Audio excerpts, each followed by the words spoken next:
Okay, it's time for Anime Podcast. We got some good shit. And what's up, guys? What's good? What's good? What is good? What is good today? It's Thursday. We call this Fake Friday where I work. Is that the name? Yeah. I am Fake just Friday. still waiting to see if my boss is going to tell me whether I'm working tomorrow or not. Oh, you're still waiting to hear on that? Okay. that Yeah. sucks. Yeah. Well, like when I first started working, on like Friday, my boss would be like, okay, plan on working, Monday through Thursday next week. Now it's like, I ask like a day or two in advance and they're like, I'll let you know. And I'm like, bruh. Yeah. Oh, yeah. Yeah. Anyways, anime this week. Pretty good week, I think. Pretty exciting. I don't know. I thought it was a good week aside from fucking gamers, but Talk about that one first. yeah, let's just fucking talk about this show. Fucking So you didn't like the sister switch? No? Weren't feeling that, Brett? That was mega cop out. Holy shit! What a cop out that was. Yeah, that was butts. That was all kinds of butts. Because last week we were like, oh, finally they're gonna address this issue of, we know who the person is. And it was Suchi and Mono and all that. And then it was like, well, she's just gonna run away. She's gonna pull the classic anime character and run away from all the problems. Yeah, I was mad hype. And then, when they start showing the flags where it's like, oh, this is too much. Something's gonna happen. And it did happen. Yeah, I don't know, man. I don't even mind the little sister. The little sister's pretty funny. The part where she's like, okay. The part where she was going ham in the room and she opens like, "Why are you sweating?" I was working out. Yeah, that was actually pretty funny. That was pretty funny. Yeah, the sister's good, but the whole bait and switch. They just we've been bait and switched like 3 times now. I feel. No, I wasn't baited. I was not baited. I was. Baited. I already knew nothing was gonna happen. I just didn't know how they were gonna do it, and that's what they did. I was still hopeful, like Alan.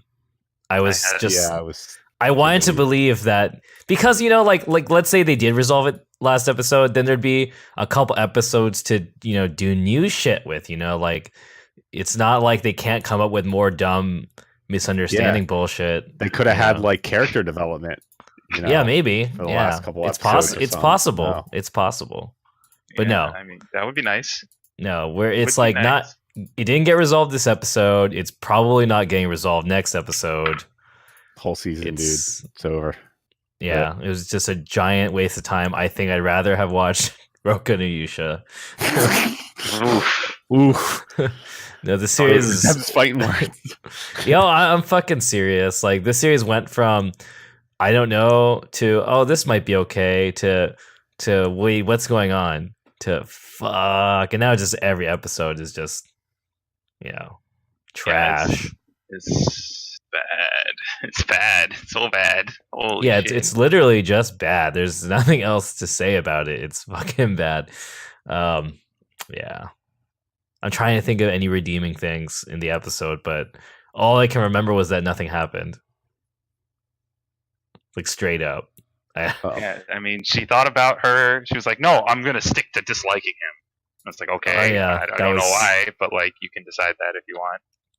And then she just ran away, and that was it. That was the whole episode. And then he just runs into her in the video game store when she's renting the Eroge. I remember now. I'm just mad that we didn't even get a raunchy joke with like her fapping to games or anything like that. Like, what a disappointment. Yeah. And I don't know. The end of the episode is just teases more stupid bullshit. Yes, they're not even trying. Nope. They're not even trying. Yeah. Don't care, dude. Gamers. Yeah, gamers whack. That's all I gotta say. But Justin Wong said the show was amazing. Oh, fuck Justin Wong. That doesn't mean anything. It means a lot in the opposite way. I'm aware. It was, if anything, it was telling. It was. Yeah, it was. He actually was the prophet, like Justin Wong in the inverse sense. Yeah, he's the anti-prophet. We shouldn't. I mean, I was concerned when he was also like, I like the show, and I'm like, and I should have fucking backed off right there. Should have bailed out of this show. All right, I don't know. Do from now on, I mean, that's a pretty legit way to watch shows. Just not watch what Justin Wong is watching. Yeah. Yeah, I don't know. I'm done. Let's talk about something else. Let's talk about something more that cheerful. Talking about gamers is fucking depressing. I don't know. What are we actually watching? Fucking. Oh, by the way, you guys didn't watch 10, did you? For gamers? No. Okay. Okay. Not like I care. Just wondering. No. Last week we had like the same kind of question and we said no. So I okay. Yeah. I was like, yeah, I don't even think I can watch 2 episodes back to back of this show. It's too much for me. Anyways, well, maybe this show is better watched in bulk if you can kind of like fast forward through all of the bullshit. You don't have to wait every week. I think that's kind of killing this show too for me. Yeah. It's like every week you gotta wait to find out if they're gonna clear the shit up.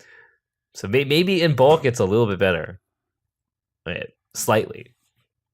But I don't know. I don't know, man. I was just thinking,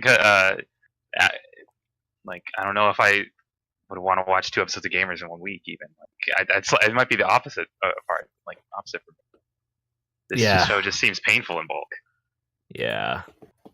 All right, let's talk about something else. What do we got, Alan? What do we got? Let's talk about Kakegurui.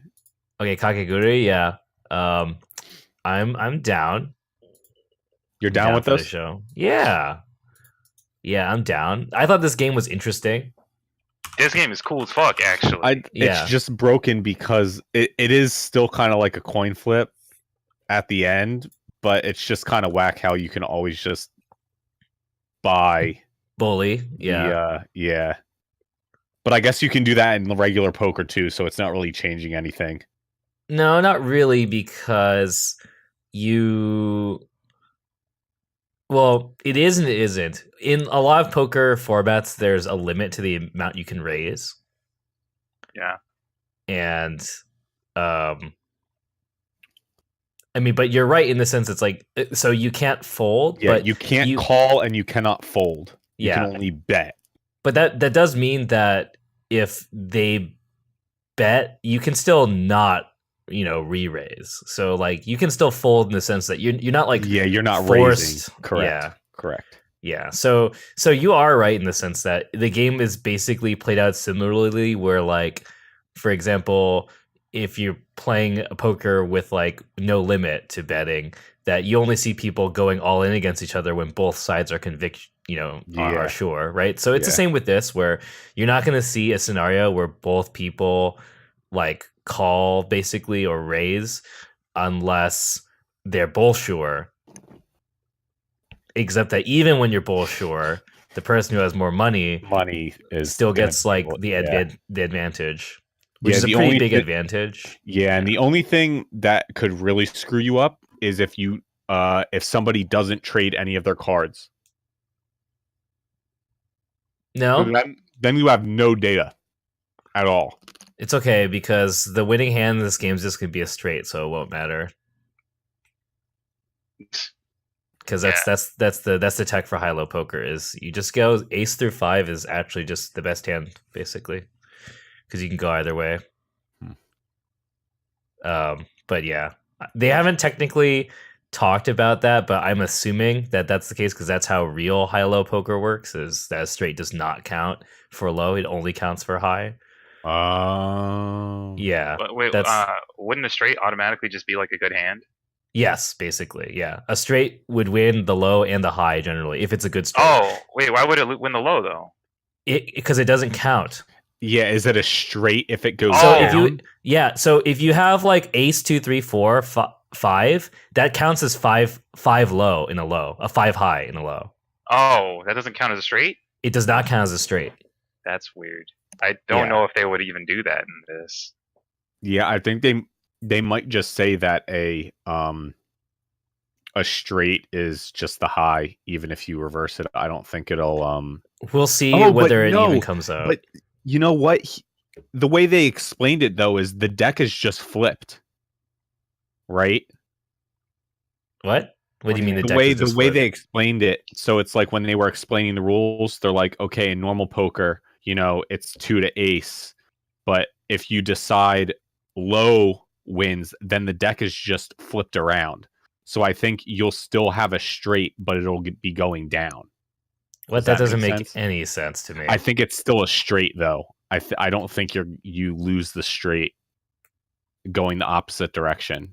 No, all they said was that the highest card in the case of nothing is still is the highest card low. Wait, I don't actually remember them explaining that like that. As far as I understood, it was just the exact opposite of regular poker. Is so that like the worst hand is the best hand when you. No, I mean this is an actual format, so like they're not making this up. Well, I mean, I'm just going by what they explained. Yeah, no, but I'm just saying, like, I don't remember them actually specifically saying anything other than just that in the case of basically having nothing, your highest card is counted as the high for whether whose is lower, basically. Although I am surprised that they did not like clarify that more, but I guess they just only had like a couple minutes to explain the game, which is fine. I mean, but like I mean, so that would be interesting. Yeah, like it's implied. They didn't specifically say it, but it's implied. For example, that's like if you have a pair and the other guy has nothing, then the other guy who has nothing wins with if it's declared low. Yes. Right. Yeah. But yeah, so it's actually a pretty cool game because basically what it means is that the most important thing is A, having the most money, and then B, knowing which way to go once you have the most money. Yes. Yeah. So which makes it pretty hype actually when you're the short stack in this game, because it means your goal is just to try and deceive the opponent, and that's like it. Like all you're trying to do is make sure that they don't know what kind of hand you're going for, because it doesn't even matter how good your hand is. All that matters is stopping them from picking low. Like you could have a bad hand like a pair, but that's still just as good or just as bad relative to your opponent as long as they don't pick the right one. Yeah. Right. So that's kind of the hype thing. So I'm excited if they actually have like interesting mind games next episode, because I know some people complain about that not really being a thing in this anime, which actually makes me realize that this is the first game without cheating so far.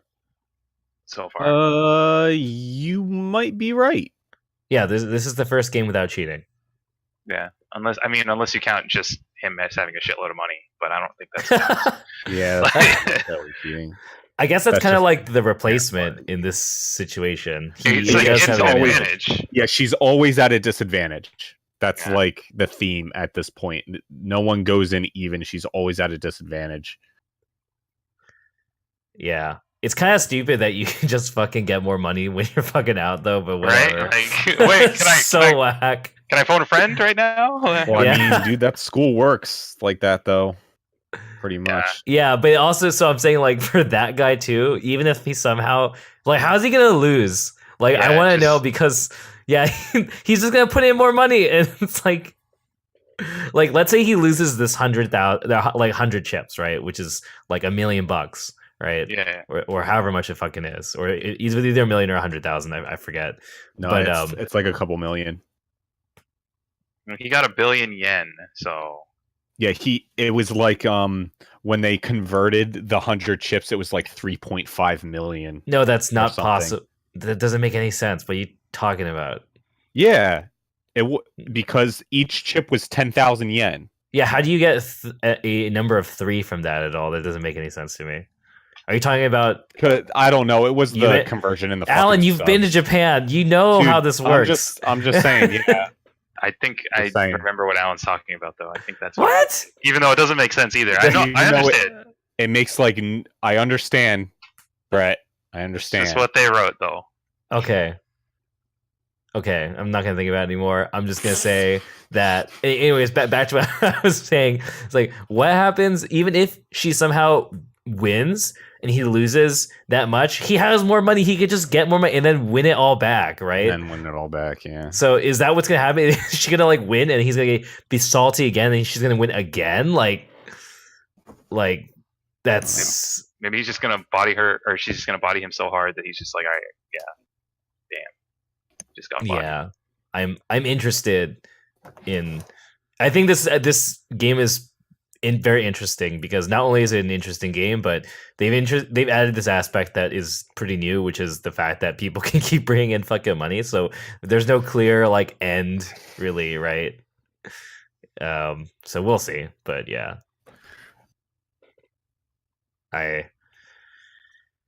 next episode. That's all I can say. Yeah, we'll see. We'll see what happens. Yeah. What do you guys think of that? Someone else's court. ARM. Let's see. We could talk about Apocrypha. Okay, Apocrypha. I'm okay with this series. I'm not okay. I want to quit this series. It's super whatever. I want to drop. I fast forwarded through the last 10 minutes of this episode because I couldn't take it. Karna's cool. Karna's still the only thing that I think is actually really cool about the show. Yeah. Karna is freaking super tight, and then he was just kind of body glad in this one. I mean, it didn't look like he was bodying. Well, I guess he wasn't bodying him when he had the home field advantage, but as soon as he lost it, it was a body montage. Oh yeah, it was body montage. Yep. I must have fast forwarded to that part. What happened? Did you just fuck him up? The floating castle got over their castle on the ground. Oh. And they started sucking up the Grail. So everybody went to the floating castle and started fighting there.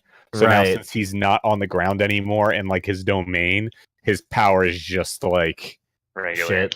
He's just he's not broken anymore. I'm trying to think of a comparison of an upgrade to a downgrade or something. It's like when Saber is controlled by Shiro versus when Saber is controlled by Rin. Yeah, it's like that. Yeah. But we had freaking what's his name, Spartacus, so gigantic Akira monster Spartacus rolling around. Oh yeah, my and then God. his phantasm is just shooting a big beam. Was that his phantasm, or was that just him just overloading with energy? It was mad dumb. I think he's gone.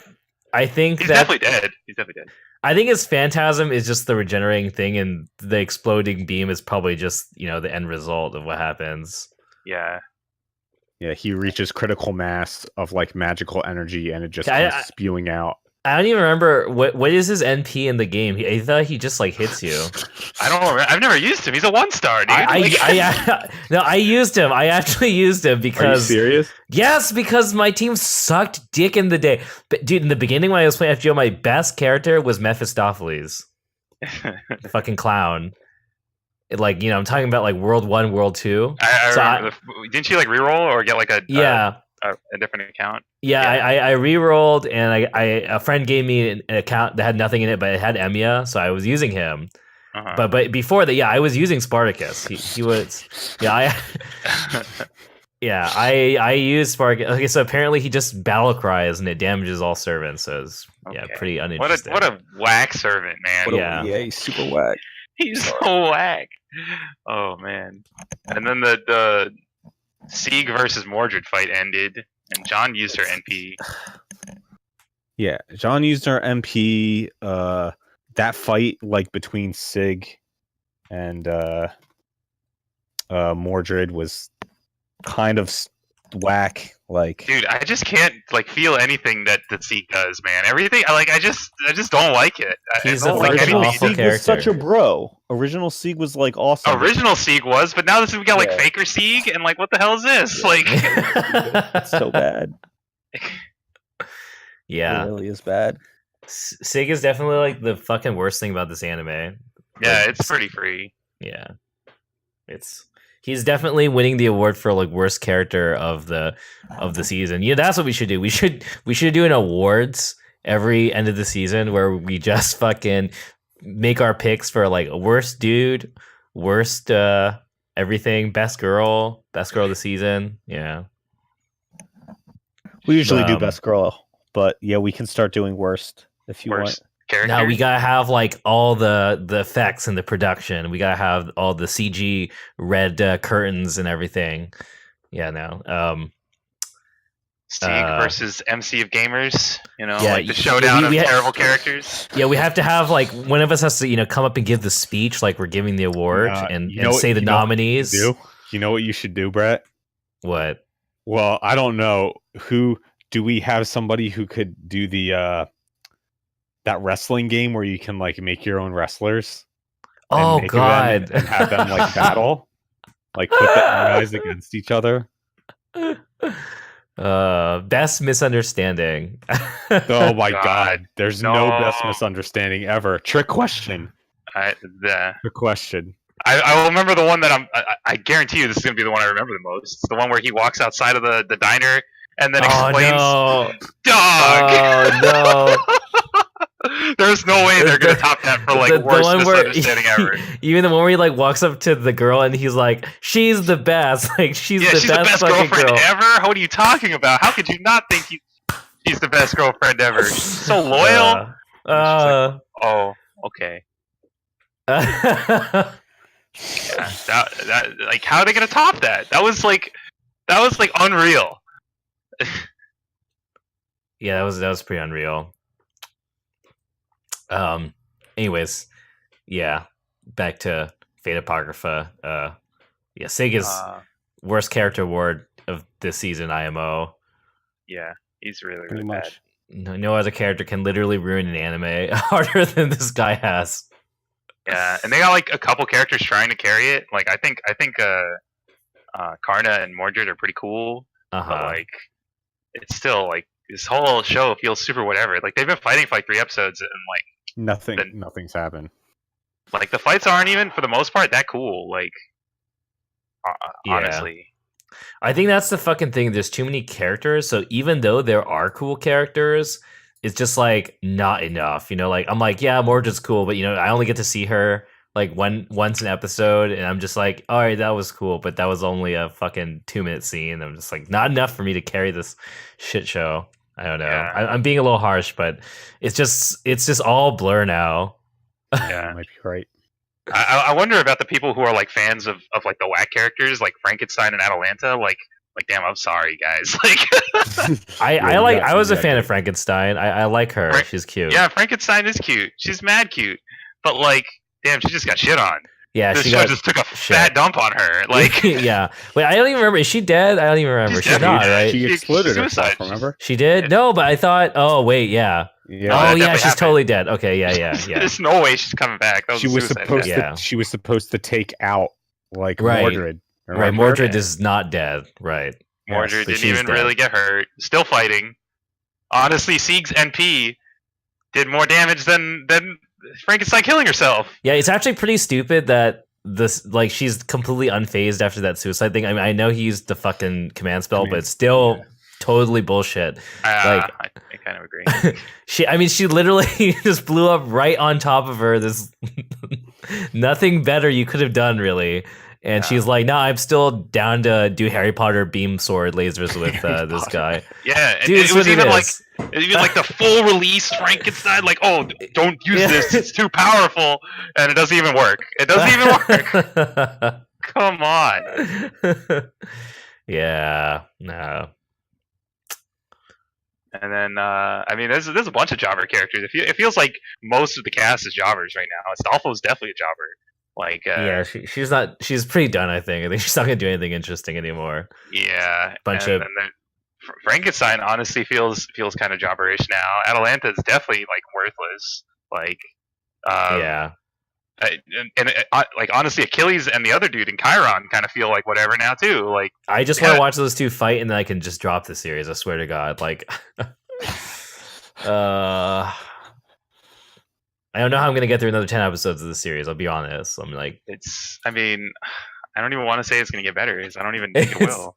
I actually kind of don't know how this is supposed to be another 10 episodes because it's just a giant scramble fest right now, right? So yeah, they gotta back off at some point. For sure. I hope. I guess I want this battle to end, I guess, and then do some things because I don't know. I mean, even though this looks like the final battle already, it's just I don't know. Well, Vlad's about to pop the bad boy MP. That was the end of the episode. Bay or whatever the fuck it's called. Yeah. I don't think so. I think he was saying that like wasn't his NP. Because remember he was using the spikes all the time. Yeah, he's like spamming. He like spam spikes, and he's like this isn't even my MP. So he says to Karna, and then at the end of the episode, the guy goes into the internal monologue, the master of Vlad, and he's like, "Well, I know he said he didn't want me to make him use it because it's like some abominable power or something," and then it's like, "Oh, but it's time to get serious because he's getting washed." So he's getting rocked right now. Yeah. All right. I guess I'll look forward to the next episode. Will you? Will you actually? Maybe I was just tired. I don't know. I don't know. Well, Karna's still around. As long as Karna's around, I can at least like enjoy the show. So yeah, I think it's just the constant fighting and still not really knowing what the fuck is going on, and it's just all a blur. It's just like it's just like watching pools of a game you don't care about. It's like when there's like dude, you're like, oh, that character's cool. Okay, like I'll keep watching, and then when it's not that character, you're just like, oh, okay. All right, what else is there? I guess to talk about. Talk about Ballroom. About Ballroom. Ballroom's been pretty good, I think. Yeah. This episode was sick. MC awakened Shizuku. That was hype. Yeah. And it's almost over now, right? It's like I think the next episode is going to be the end of the competition. Yeah. It should be cool. How many? Is this only no, it's 24. One core? 24. We got to see the Mako. We got to see young Mako and young what's his name? I forget. Young Mako is hella cute. Yeah. Must be protected. Yeah. This every episode for the last like 3 episodes is basically just like Mako best girl, just all the way.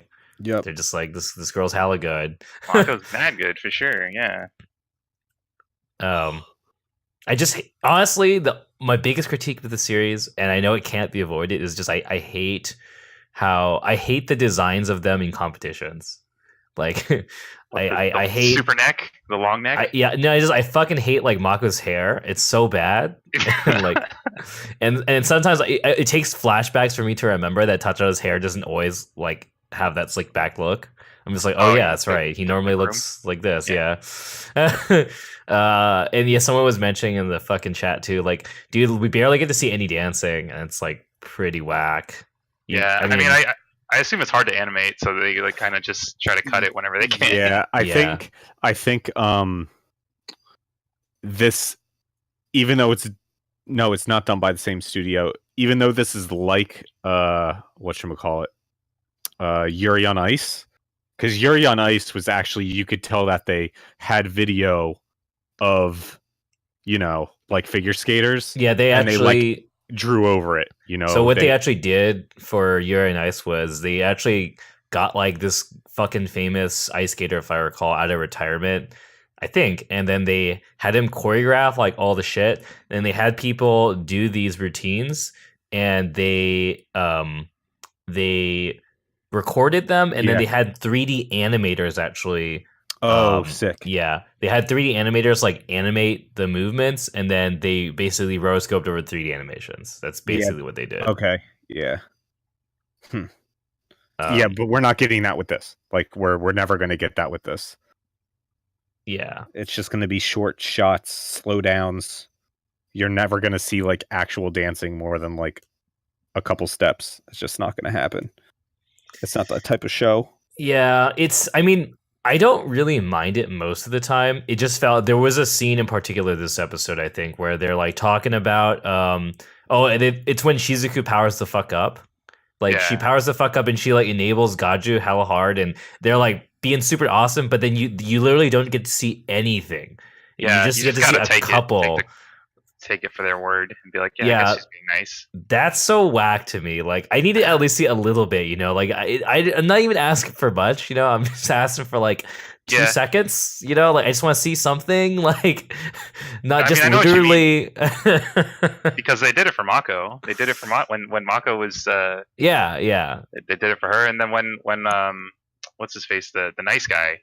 The one who's injured now, Yodo. When Yodo powered up, they super showed that part. They showed the shit out of that part. So like, I think the best part of this episode was when Yodo got all pumped and he was like tapping. Yeah, that fucking Yodo. That part's dope. I definitely like that scene. I liked the kind of perspective of what's her name? The girl we're talking about, fucking Mako, brain farting. No, she's good. Yeah, like I like the perspective we got on her character this episode. That was pretty good. I think pretty necessary. Yeah, she's sick. Yeah, I don't know. I guess like this is probably. I guess the competition is ending next episode, so we'll find out who wins. I mean, I don't think it's gonna be Mako and Tata. It's okay, Gaju fucked up or something. I don't know. Yeah, he did. Yeah, fucked up the footwork. He fucked up pretty bad, but probably still not enough to not get first. So, I mean, at this point, it's like it doesn't even matter who wins because I guess it doesn't. All the points have been made. Points are being proven. Yeah. The flower in the frame episode proved that. The episode was sick. God damn. Like, fuck, it's so good. I'm still mad hype about that whole scene. Super good. Yeah, that scene was definitely sick. I hope we get to see more of that. Like, I don't know. It's kind of weird that they kind of moved away from that, and he's, I guess, gonna do some routine or some shit now, like Tatara is. So I don't know. We'll see how that goes. It's gonna go ham. Yeah, gonna go ham. We'll see. I don't know. Anything else about this episode? It was kind of not super eventful. It was just kind of like more of this match. Mm-hmm. All the animation budget went to Kyoto's mom's tits. Yeah, they definitely like showing her. They like clearly do. I mean, she's like super hot, so it makes sense. But like, it's funny. Yeah, that's true. Yeah. I guess that's where that series is going. I don't know. Okay, what else is there? Is it time to just talk about Maiden Abyss? We can talk about Maiden Abyss. Because I want to hear your reactions. All right. Yeah, let's hold on. Let me just find this in my list. Let's talk about it. So, I don't even think we've talked about the show in detail past like maybe episode 3 or 4 or something. Yeah. Yeah. So I think Arm and I kind of felt the same way. At the beginning, it's kind of slow. Like, it is dark in a way. The universe that they're painting is kind of dark, but because the characters are so bright, you kind of you don't really pay attention to like what is actually going to happen, right? Yeah, for sure. Yeah. You don't understand like the gravity of what's going on and what they're actually doing, right? But then like episode, I guess it's 7. So until episode 7, right, they're just kind of going down, right? But like nothing nothing serious really happens. And then is it 6 you meet Ozen? Yeah, 6 is when you meet Ozen. Yeah, so 6 is when you meet Ozen, and you're like, oh, okay, this is like the first dark character like in the show, right? Yeah. Everybody else has been pretty like nice or friendly. She keeps doing the spooky face, the one where she has like no eyes and no mouth. Like, yeah, dude, why did they do that? I fucking love Ozen. Yeah, Ozen's what a cool character. Ozen's hella cool. What a cool freaking character. So yeah, then we learned that God damn it. Who do we I watched it last Saturday, so names are not with you talking me right about now. the in 7? Yeah. Rico? Rico. Yeah, so we learned Rico was stillborn. She's basically a zombie. Yeah, she's a zombie. She got put into a artifact, right? That artifact thing. Yeah.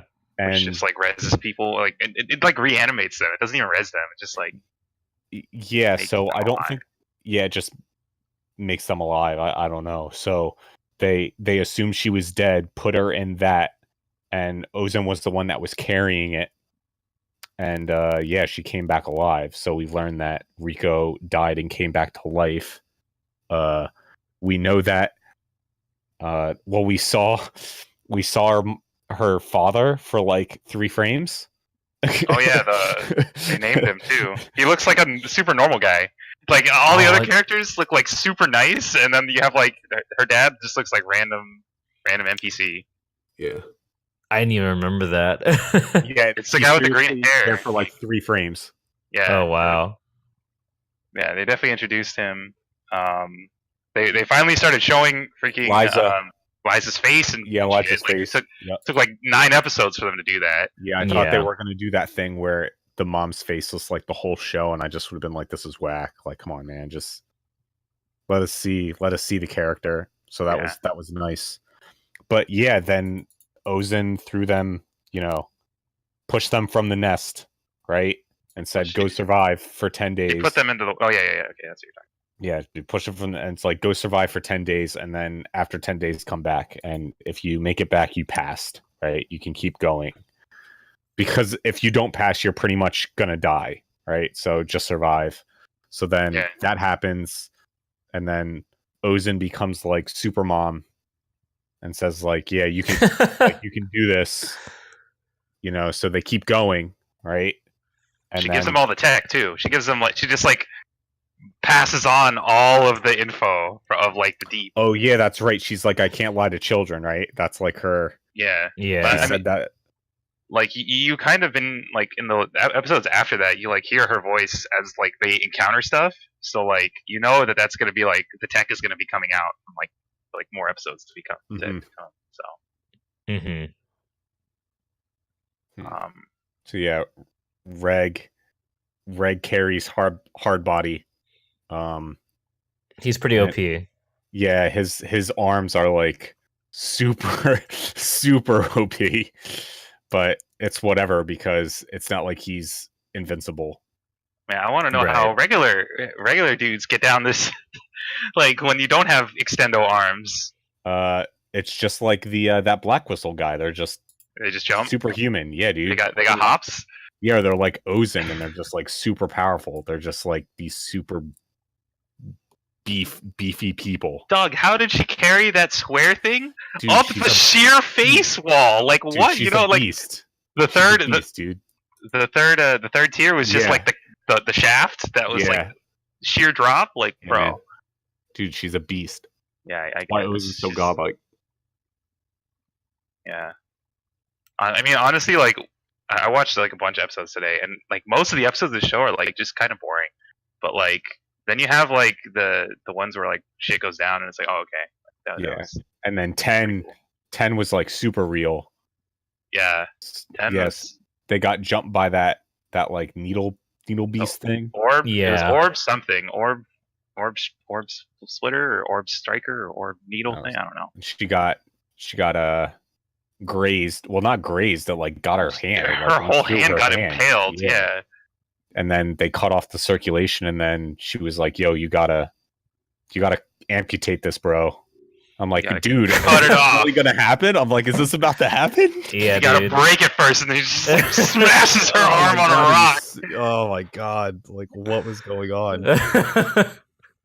I was so like mind fucked with what was going on. I felt like oh no, I can't say what I was about to say, or it would spoil something else. So no, I won't say it. What? Spoil what? I was about to compare it to like a spoiler and something else. Where that's fine. Yeah. So yeah. They lost the super pick, the mom weapon. They lost that. Yeah, they did. Yeah. Are they gonna go get that back or something? Or like I have a feeling they're gonna go and get some of their stuff back. They're gonna have to. I feel like that is kind of an important thing to lose. Yeah, I mean it's like a fucking relic. Yeah, I mean she's lost a bunch of other stuff. Like she lost the compass and she lost the book, but like the super pick seems a little more valuable than those things. Yeah, it's pretty important to have that thing, I think. So I know what happens, but yeah. Oh, okay. You read ahead. I read quite ahead. I am caught up with the manga. That's the only reason why I even told you guys that. That's the only reason why I told people that this series is actually worth watching, because until that point, until this episode, basically I was like, I don't know about this series. Well, yeah, but, I mean, yeah, that was me. Yeah, but this episode's really good, and then like, so basically, there's some really fucking awesome shit that happens, but it takes too long. No, it doesn't take too long. It's just crazy. Like there's basically an arc, I guess, that is happening like right after like what's gonna happen. So I just don't understand how they're gonna end this anime. I'm so confused. Either it's just gonna like they're gonna cut it off in the middle of the arc, which makes no sense, or they're gonna stall until the arc starts, which I don't know. It's basically gonna be like 2 or 3 more episodes of like an episode 9, which would be really boring, of just them like, I don't know, fucking fighting some monsters or whatever. I don't definitely boring. Yeah, but like it's just crazy because they announced that the last episode is an hour long already. I'm down. Well, there's what, 3 episodes left? It's 11, 12, 13? Yeah, but it's like the amount of material that they'd have to get through, they'd have to be going at like 3 times the pace that they're already going to get through this entire arc. Well, so I'm actually kind of confused about what they're gonna do, because it's a really awesome arc. It's like, it actually is. I actually really like this series after reading that last arc. It's like fucking awesome, and basically the episode that we just watched, that's like where this series starts becoming fucking godlike, basically. Oh, okay. Like after this, because it's like hella fucking real, and it just keeps being awesome, and I'm just like, holy shit! I'm like, this is so awesome, but I don't understand how they're gonna get through it, because yeah, like it's I obviously I can't say anything, but it's just like, this is basically the series is Dark Souls, and this is the point where it's basically the welcome to the real Dark Souls of Maiden Abyss. So I'm just like, that's cool that they finally got here. I wasn't even sure if they were gonna get here, basically, but they are. So yeah, okay. Yeah, that's what I was talking about before. I didn't even know whether they were gonna get here even, because it's just a weird place to get to. Maiden Abyss is totally the Dark Souls of anime. Oh god. Brett did drop the Dark Souls reference, dude. Okay, like dude, when you see the fucking all of the white whistles are Dark Souls bosses. I know someone also had said that earlier in my chat, but they totally are. It's like you're going. Yeah, it's like you're going deeper into like this hellhole. Like that's pretty much what Dark Souls is. I mean, actually, honestly, it's not Dark Souls, but my favorite part of Demon Souls is the loading screens. That is actually what got me into the game, really. I mean, the first dungeon was great, but it's the fucking loading screens when you fucking like die or you go through fogs, and all it does is it shows you like this kick-ass picture of an NPC that you don't know yet, and you're like, all these people look fucking awesome. That's the fucking white whistles in this fucking series.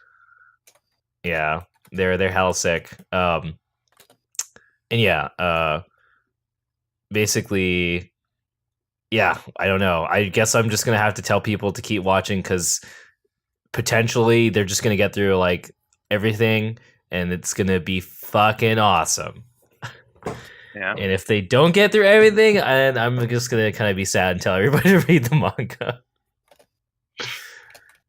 But they literally like, because I mean, even this episode was exactly one chapter. Like the end where the chapter ends, they start where the chapter starts. They are literally going at molasses pace, which is cool. Like for episodes like this, it's actually pretty awesome because you get everything in its gory detail. And it's pretty faithful. Mm-hmm. The only thing I would say is that it's almost worth checking out the manga if you liked this episode because like the chapter for this episode, because in the fucking manga, like the way they do it is like, you know, when he goes he tries to run away from the beast, so he grabs her and he goes up there. Yeah. So you know how in the anime they go up and then like he puts her down and then he looks at the hand, he's like, oh shit. And then she hallucinates, right? And then she starts bleeding. Yeah. So in the manga, he goes up the same way, but then just like as soon as he gets up top, before like really even like putting her down, you just see her and there's shit coming out of her hand and she starts bleeding and you can't tell whether it's actually her hallucination or not, and the panels are all like turning into goop and shit. Oh shit. And it's fucking crazy. And like you literally don't know what's going on the first time you read that shit. And then she starts fucking bleeding, which is very accurate. The anime did pretty well, except that it's like still kind of kitty blood, but yeah, it's like fucking black as shit in the fucking manga, so it's just like holy shit.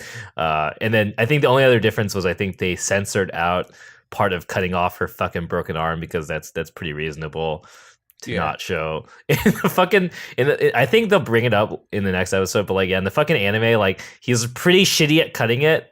And he's just like kind of like he hacks it a little bit, yeah, and then, like chickens out, and then he's like jabbing it with his knife, and you're just like, oh my fucking god, dog, just if you're gonna do it, just do it, dog. Come on. I will say that I think the one thing that's crazy about watching it in anime form is it feels like so slow. Like the whole time you're just like, she's dying, do something, and he's sitting there like talking to her, and like there's that part where like Nanachi shows up and they're like talking, and you're like, dude, she's fucking dying, like dying, bro.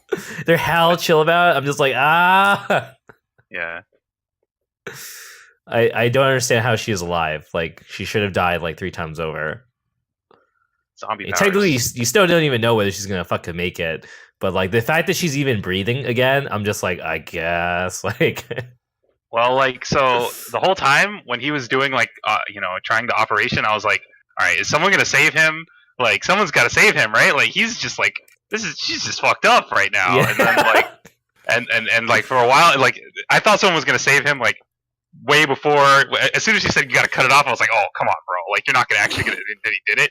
And then the girl shut up. And I was like, oh okay, they're fine. I guess they're fine. Yeah. Yeah. So I'm glad they went through with this episode. It's a pretty fucking real episode. Even having read the manga, I still watched the anime and I was still just being like, oh shit, because it's so fucking real. It's somehow just so much better because they're like little children. The animation style totally makes you look at the show differently than what it actually is. Yeah. That's half the reason like I was so mind fucked after like you met Ozen. Like and then every episode after that I'm like oh shit, like Ozen is also, the show is scary. Ozen is totally a Dark Souls NPC. Like totally a Dark Souls NPC. She's even dressed like one. Yeah, she's definitely in your town, like in your main hub, like yeah. Chilling. Yeah. Talking mad shit to you the whole time. Yeah. Yeah, I don't know. Nothing else for me to say. People should watch this show. It's a good show. Yeah, I mean, if somehow you haven't watched it and you're listening to us like talk about this extremely gory scene where someone fucking gets their arm chopped off, give it a shot. Although, you know, I think I said this before, but there is that kind of thought about how sometimes it's almost better to watch shit after you've been spoiled. Sometimes it can kind of make you enjoy the build-up because you know where it's going. Yeah, I don't know. It's not always like the worst thing to get spoiled, for sure. Yeah, I mean the fact that you were just like, hey, you know, watch up to episode 7. Well, I mean you're not saying like what the actual spoiler is, but obviously something happens in 7, so it kind of just gives you like a point that you need to get to. When in reality, like I probably would have stopped watching the show at like episode 3 or 4. Like I never would have gotten to 7. Oh, I definitely. Yeah. I watched the 4 and I was like falling asleep watching the show. Like, literally. Yeah. I was honestly not really feeling it, especially by about 4. Yeah, I had to like trudge through, and I got to 6 just because I think I was binging it. And then, you know, you meet Ozan. That's when you're like, okay, this is interesting. Yeah. You're like, Ozan's cool. You know, Ozan's a really cool looking character. And, you know, you get that, you're refreshed with that sense of like, oh, you know, you don't know what's going on. You don't know, you know, where this is going at all. Because it has that whole air of like, well, this character is basically neutral. You know, she's not really a good guy or a bad guy. I mean, I guess she's a good guy, but I mean, she's pretty fucking evil. Yeah, she's pretty messed up. She was just like beating the shit out of him. Yeah. Yeah, that was hella good. Anyways, yeah, so yeah, I hope next episode's good. Nanachi's my favorite character in the series, so I'm glad to see her, and I like her voice. They did a good job picking her voice actor, so yeah, best girl. Nanachi is best girl, like easily. I mean, there aren't very many characters, so you're limited with your choices. I don't even know if anyone qualifies for best girl at this point. And then Nanachi is Liza. No, Nanachi is best girl. Yeah, Nanachi is definitely best girl. She's funny. She's one of the only furry characters I approve of. Yeah, excited for next episode basically, and if they're gonna go all the way through, then they're gonna have to accelerate next episode. Okay. Because I have I'm just trying to imagine like how this is gonna play out. It's really no clue. So it's an interesting time to be caught up with this series, I guess. But yeah, because you know I was also super skeptical. Like I think I knew people who read the manga and they were like, "Oh, this shit's like super super good," and I'm like watching this show, like I don't know, man. It's pretty whatever. But now that I'm also caught with the manga, yeah, I could be like, this is really good, but it's just basically from here on out. It's like from up to this point, it's pretty forgettable. They got 2 more episodes before a 1 hour episode. If it's an hour, that's a little. I guess if it is a full hour, like if it's no commercials, like 60 minutes, then that's actually that is a lot. Finish it with an OVA movie? That's stupid. Like, you can't just put that in a movie. I mean, you could, but that's so dumb. Like, if you end it, how can you end this anime without concluding this arc, though? It's like I mean, I'm not gonna spoil, but they get to an area, right? They get to a place, and like everything happens in this place. So like basically shit goes down. So I don't know if they're gonna be like, oh, we get to this place, and then that's the end, and then the movie is like the shit goes down. Like I just don't understand. I guess we're gonna find out next episode. They're gonna have to cover at least 2 episodes next episode. If they don't cover 2 episodes next episode, I don't understand what they're gonna do. So this is a challenge. No. I mean, we don't even know what's going to happen to her arm. Is she going to get like bionic arm or something, or is she just going to get like fixed arm? You'll find that next episode. She said it wasn't the same, so I'm assuming. I was like thinking like immediately. I was like, oh, it's time for like bionic arm time. Let's go. Yeah, you'll find out next episode, but I agree with Necro that this arc can make the anime of the year material or just anime of the season. Yeah, I mean it's definitely one of my favorite things in a while. I think like just the whole arc is super sick and the characters are super dope. So we'll see. Is it that purple place in the OP? Yeah. If you saw that, that's the place. That's part of the place. Yeah, they're gonna get there. Give it the Karakano ending. I don't actually know what that means, but anyways, yeah, I don't know. Any other thoughts for you guys about this? No, I'm just looking forward to the new episode this Saturday. Yeah, next episode. Is there anything else? Do we talk about everything? Unless you want to talk about recreators. Oh my god! Give us the down low. No, hold off. Okay. Why was it that bad, or did you not watch it or something? Oh, I did watch it. It's stupid. Okay, stupid. We're gonna wait. It's like a meter that builds up, right? Like as soon as enough dumb shit happens, you unload it on us. Okay. I'm only at 1 EX right now. There's Aho Girl. There's Suzure Children. Yeah, did you guys watch Suzure Children? I didn't know. I did, it's not but like... I can't remember like this episode really, except for Delinquent Girl is like serious about studying. That's the best part of the episode. Yeah, that the feels was pretty good. That was the only thing good. That was very touching. The cell phone bullshit is just like something you would expect to happen in like Gamers or yeah. Another like rom-com. It's okay, it works because it's those two, which they're like just the epitome of dumb misunderstanding and silly rom-com shit. Yeah. Yeah, those two are great. I'm getting a little bit salty now though that those two haven't fucking those two need to fuck, but whatever. It's like I actually think it's funny. Like I feel like if you kind of plot, like you make a graph of every couple and like how far along the line they are in their relationship, they like start out the farthest. They're like ahead of everyone else basically. But I think because of that, they're definitely going to be the couple that like progresses the least. Yeah.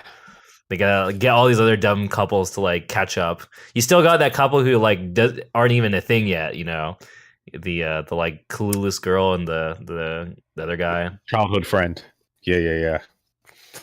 Are they childhood friends? Is that? I think so. Well, I was talking about the girl who was swimming last episode. That pair. The one where this episode they're like she's talking on the windowsill and they're like, "Yo, I hear this guy likes you." That couple. Yeah, but isn't there another couple where the girl is just like she's like a stone? Or is this the same couple? Stone? Yeah, she has like no feelings, and then like I guess we're talking about the same people. Nice to me. I think it's them. I'd have to go back and make sure it's the same between episodes, but I'm pretty sure it's the same couple. There's also the couple that you start with in the very beginning of the series. They haven't like done shit yet either. Nope. That's the one where like I think he hasn't like actually answered. I think still fuck. Yeah, I don't think they showed them this episode or something. Yeah, same couple. It's the same. Yeah, couple. Fucking those two need to do something. Yeah. Whatever. Yeah. Delinquent Girl and Prez carried this episode. Yeah. With Yankee Girl's pretty good. Yeah. Super good. One of my favorite scenes so far in this series, easily. And there's Aho Girl. You're all caught up, Brett. Even though there's nothing to catch up on because it's not like there's actual plot. I started reluctantly watching more of it. I think the worst damage was dealt. I think the first episode was the worst. The first episode, like my head hurts so badly. Like, but the more characters they add and the less like in your face retardation they show, the more bearable it's become. Yeah. So I think I'll continue trying to watch it. The mom is super good, so The fight, did you get to see like their battle in the alleyway with the younger sister? No, not yet. Oh god, you need to see that. Okay. That's like amazing. And I saw It's great because in the background there's a sign that says "Beware of perverts," and like just the whole thing. You're just like, oh my god. I enjoyed the scene where the fucking scene where the mom's like, "Yo, this girl might be a gold digger." Oh yeah. And then it's like, I know because I am one. Yeah, and then there's the other scene where like she ties her down in that same scene, and he's like, "Where did you get these fucking handcuffs?" And she's like, "These are what I used to take your dad or my husband's first time." Yeah, the fucking mom is so good. Yeah. Oh, and the dog is like one of the best characters in the show as well. I only saw one episode with the dog, so the dog hasn't come back yet. But the most previous episode 11, goes ham on the dog. I saw this fucking. I think this is honestly the reason why I started watching it again. Is I saw this fucking gif of the fucking dog in the initial D scene. Yep. And I was like, okay, yep. I have to watch this. Like this is too fucking retarded. Yeah, dude, it's so stupid. It's great. Stupid humor is great sometimes. Yeah, I mean, stupid humor is pretty good. Nothing wrong with that. I mean, yeah. That's all I'll say. Yeah, it's like pretty much it.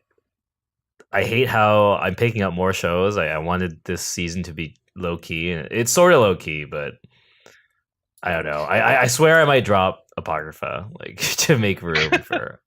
Yeah, I don't know if I could last 14 more episodes of it. It's going to be the recreators of next season, where you just don't even think about it after the season. Yeah. I definitely. What did I drop? I definitely dropped. Something. I dropped Isekai Shokudo, so that's. I definitely am not. You're not watching that, are you? Are you guys? No. Don't think so. No.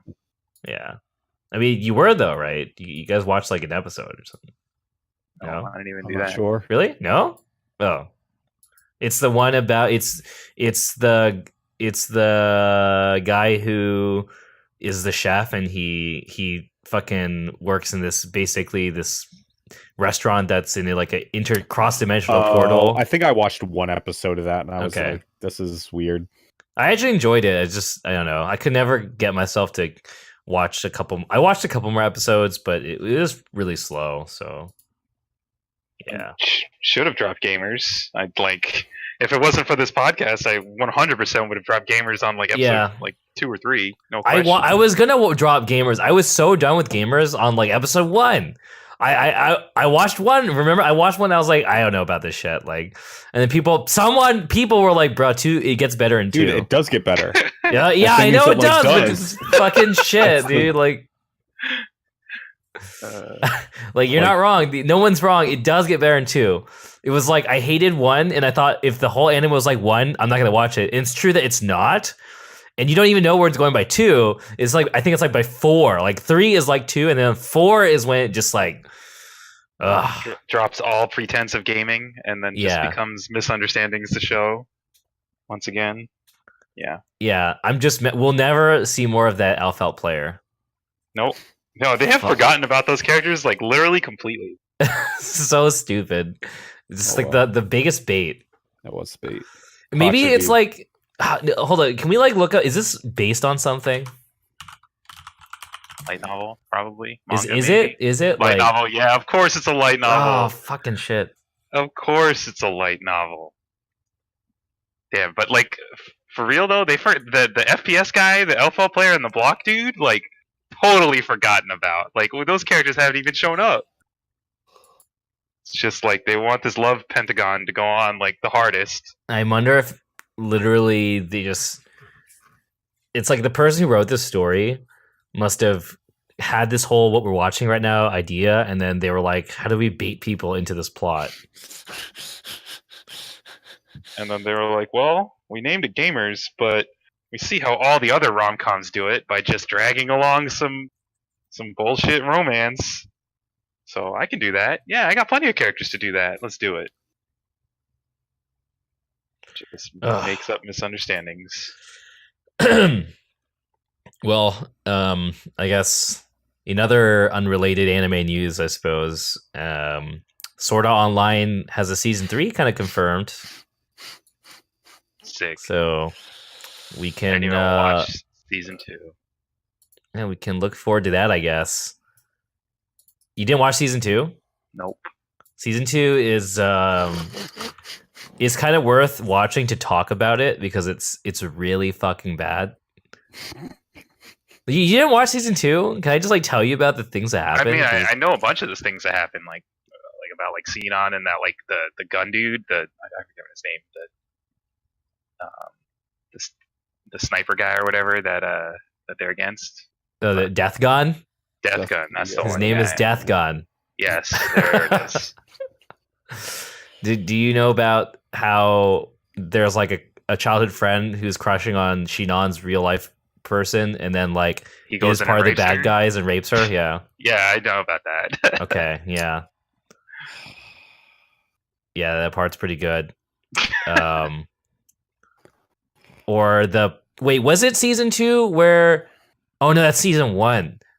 It just blends in my head the whole in season 1, when he beats the bad guy, he goes to the hospital, and then the bad guy's there with a knife. That's one of my favorite parts too. I forget how that is even possible, but it happens. It's he wins in the game, and then I forget how, but he stalls or something, and when he wakes up, and then he finds out where Asuna is, and then by the time he gets there, the dude who's the rapey fiance is there with the gun or a taser or something, a knife. Because it was more than one person. Remember? They were always trying to figure out who it was. No. I'm not talking about season 2. I'm talking about season 1. Oh, season 1. Sorry. Yeah, okay. Season 1. Remember, it's the creepy guy, the Elf King. Wait, is that season 2? That's season 1. That's season right? 1. That's the last half of season 1. Yeah. It's the Elf King. He's the creeper, and then he beats the Elf King in the fight, and then he goes back to the hospital. He's fucking there. He was hanging out with his sister. Is that what it was? Yeah, Oberon. Yeah, he's basically who's the guy that Mr. Agent Smith plays in Lord of the Rings? It's because it's just him, Elrond. Yeah, it's basically Elrond. Koyasu's the bad guy who's basically the Elf King Elrond in his own MMO, who loses to in a duel due to Deus Ex Machina, where Kirito gets the power of the seed from the ghost of the bad guy from season 1, and somehow wins the duel. God, I'll never forget that part of that anime because it's so fucking retarded. And then somehow finds Asuna, and then he's there with a knife or something, or it was something dumb, but yeah. And then but anyways, season 2, it's they it's multiple people, and one of them is a childhood friend, and tries to kill / rape Shinon. There's also a great part where an entire episode is done in a cave with everyone watching, where it's just pictures of Shinon's ass for 15 minutes. Oh god. Do you know about the PTSD part? Yes. Yeah, that part's also super good. Sorry, there's two not the gun PTSD, but the I killed people PTSD. I think so. Where Kirito is BT dubs, I'm a murderer and I'm super traumatized by it. I don't know about that part. Okay, so basically you find out halfway through the season that he killed some Laughing Coffin members in season 1. It just brings it up. Yeah. He's by the way, I did this, and then he's super traumatized by it all of a sudden, and he just gets hell triggered randomly throughout the season because of this happening, and he's scared that the bad guy is a survivor of that shit, and blah blah blah blah, and it doesn't go anywhere, but it's just really fucking random. Nice. Yeah. Season 2 is pretty hilarious. There's also the entire thing about how Kirito uses a sword in this game. And he's fucking, he's Sorry, he's super nice. Yeah, he's super nice. He's like got like the godlike reflexes of like Agon from like iShield 21. He can react to he react to the people's aim. He reacts to like their eye line to predict where the bullets will be shot. It's actually hella funny because it's like this really big game mechanic where like when you shoot guns in this game, it has like a trajectory line, right? So you can actually avoid gunshots because you can see the line of fire, but then like some guns are so fast you can't do that, right? But then like everyone looks at this line to see where guns are going, and then the whole Kirito thing is he's like, I react to where they're pointing the gun before they even shoot the gun, not where the bullet is going, but I react to the gun. I react to the gun itself. So then everyone in the series is like all freaking out and shit because they're like, oh my god, I never thought of this before. And he's like, what? This makes perfect sense to me. It's hella fucking funny. Yeah. Anyways, enough about randomly. It's just like shit on SAO season 2 time in the podcast randomly. Just draw the chance card. It happens. Yeah, I just can't help myself. It's too fucking funny. But yeah, season 3 is happening, and for all the groaning and stuff, apparently this arc is actually good. Apparently, if it's actually the arc it is, apparently the arc that happens is the final arc of the web novels, and it apparently I'm going to use the word apparently like 8 times more in. But anyways, so apparently this upcoming arc spans all of the other arcs combined. It is that long. Like it is as long as all the other arcs combined. And apparently it is good. Apparently it fixes a lot of the issues of previous seasons. Apparently. I mean, the person who explained the parts of season 2 that I knew about was like deep in the light novels, so he was telling me how like he fucking loved it. So yeah, he loved the gun arc. He just loved the series in general, dog. Like, what are you talking about? In the light novels, at least. Yuki's arc was pretty good. I hated Yuki's arc. God damn it, Carrie. I hated that arc. I fucking hated the arc. The AIDS-chan arc is so bad. I'm sorry. The arc is so stupid. I'm sorry. Not to shit on your opinion, Carrie, but I just have to. I just had to let that go. Let it out. Let it all out. No, Fuck it's Carrie. just No, the arc is not good. It's okay. Anyways. Moving on. So apparently SAO season 3 is a thing. We'll see. I'm actually excited either way, honestly, because either it's going to be bad, which will be funny, or it will be bad. Or so either it will be bad, which will be funny to shit on, or it will be good, which is good. Now I feel like now that shitting on SAO is like no longer the fresh meme, because it was like the fresh meme like 2 or 3 years ago, right? Mm-hmm. But it's not like the freshest meme anymore, so it's kind of just like low key now. So I would actually like for it to be as good as people are saying it apparently is, because that will make things interesting for people who only like shitting on it because it's a meme, if it actually has a good part. Yeah. Conversely, it can just be bad and people can shit on it anyway, so it'll be funny no matter what. It introduced a not bad character that didn't want Kirito's D and put some emphasis on death that season 1 failed to. So that is fair. That is fair. And I suppose in the overall grand scheme of things, compared to like say season 2, well, no, because I would argue that season 2 has a fair emphasis on death. Sorry, not season 2. I mean the gun arc in season 2. Like I feel like they did introduce some emphasis on death, certainly not as much as literally having someone who's a terminal illness, but I don't know, I just still felt it was pretty stupid to just introduce a random character with AIDS like out of left field and it's literally just like that's all there is to it. It's just like, hey, let's have this character with AIDS, and everyone's suddenly super absorbed in helping this girl because she has a terminal illness, and it just feels so force-fed. Not like there's anything that can really be done to repair it, but anyways. I mean, it's cool that she's nice. It's cool that she's strong and like doesn't, not just like completely submissive to everyone else or submissive to Kirito like everyone else is, but it didn't help it for me. I don't know. I think also the other thing is that half of that arc is its dumb focus on Asuna, who gets a quote unquote character arc, which is just like, oh no, I'm a rich girl, my mom bullies me because I'm a woman, and it's like the stress. You love this show, Brett. You fucking love this show, dude. It's like,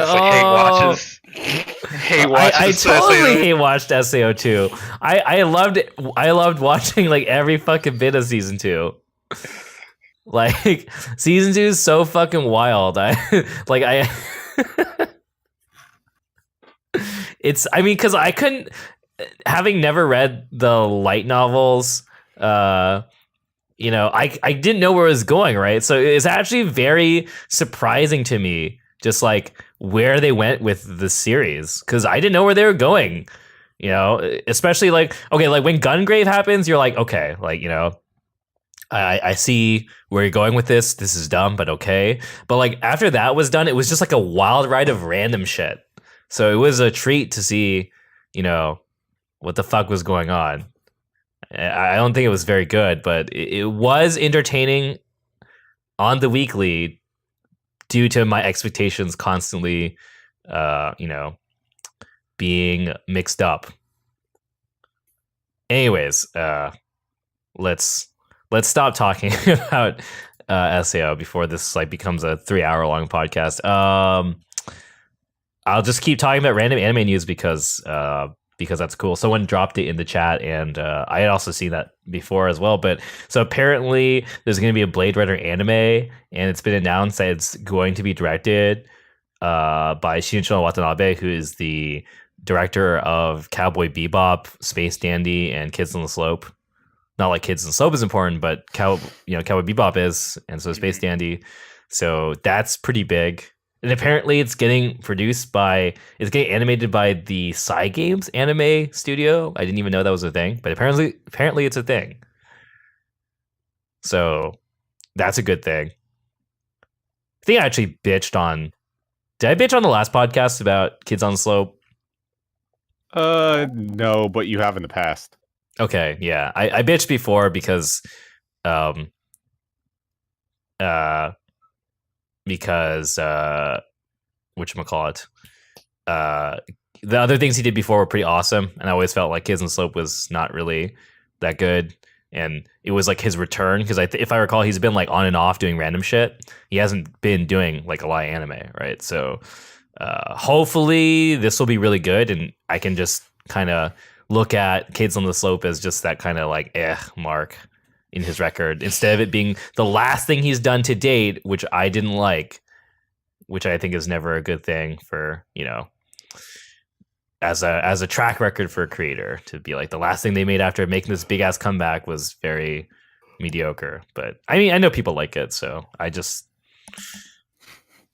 know.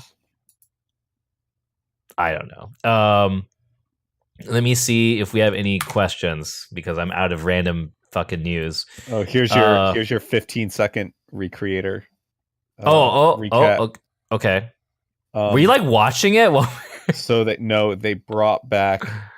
So I mean, why did you not bring it up earlier? What do you think? Because I was just like, I don't know. Okay. It's like it sounded like it's the way you brought it up just now was like it's like you cooked it up. Like you're like it's done. No, I just remembered. Like we didn't talk about. I said move on. I'll think of it. But okay. So what do you think is the one way they could defeat villain? in this show. Oh, didn't you tell us that they brought back the OC or the real version or something or whatever it was? No, it goes deeper. Okay, pause. Let's think here. Okay, can we get hints? Like, does it involve actually killing her, like defeating her? Or is it like is it? No, it's not a kill. Like, are we winning? If this was Civilization, are we using an alternative win condition here, or is this win by war? This is like win by submission, you could say. Okay, so we're okay. There's like 3 other ways to win in Civ, so that's where I'm basing my analysis here on. So did they like somehow bring back the writer? Yep. Oh god, I got it in one shot. Wait. Is she? I thought she was dead. She was dead.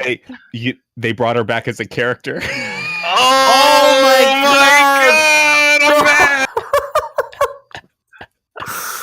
god! Arm is so good at this. What the fuck? That's fucking. They brought her back, dude, as a character in the train station. Like, not only did they bring her back, they like the arena or the shell they were in, the birdcage they called it, turned into the train station where she committed suicide. And there was seriously like a one-on-one conversation for like 20 minutes of the episode, and you're just like, I cannot fucking believe they just did this. So yeah, they did it. MC brought back Dead Girl as a character in their fake anime, pretty much. Oh my god. Yep. That's retarded. They also alluded to her as a character according to their explanation. Yeah. And they were like, there's no fucking way this will work. That's fucking retarded. This show's so bad. Okay, that's my 15 seconds. There you go. So are they gonna like make her unwrite her as a character? I think there's one more. No, I think there's just one more episode, I think. Or was that the last episode? I'm not even sure. So that was like the climax, was like her, like them like bringing the writer back, and her's like, oh, she's like, okay, I understand. This she's pretty much talking her. It was like some heart-to-heart BS. Like it was just terrible. Because Altair is just like this evil, I want to destroy everything, but you're just kind of like, why she want to do this? And then finally she has like a nervous breakdown like this past episode. She's like, no, I did you were the best. And you're like, this is terrible. Like, screw this. One more to go. Yeah, they beat her with the power of love pretty much. Yep. Fuck this shit. Yep. Well, I can't say I am surprised. So, okay, now we can take questions. It's a fitting. Okay. Best anime MILF. Best anime ever? Yeah, let's say ever. Oh man. I'm gonna say Rinko Mama-san from Gun and Bill Fighter. I was about to say, yeah. She's hella good. Best anime MILF ever. Damn. I like the Aho girl mom a lot though. She's super MILF status. Yeah, but Rinko came to mind like instantly. Actually, there's a lot of good MILFs this season. Fucking the ballroom MILF is Hyodo's mom, dude. Yeah, but we don't know much about her. Oh shit, Alice's mom. I forgot. Yeah, I undo that. Alice's mom. Sanae from Clanad. Yeah, from Soma. Alice's mom is hella good. Yeah. Alice's mom is like the best girl in Soma. Yeah. Hyodo's mom. Yeah. Sanae from Clanad. What does she look like again? She looks like. Oh, she's no, not her. The other key one. Is it Canon? The purple hair one. Yeah. I know. Yeah, she has the great dojins. That's legendary dojin series. Fucking whatever. Yeah, that mom's good. What else? I don't know. That's it for me. Arm, what's your verdict?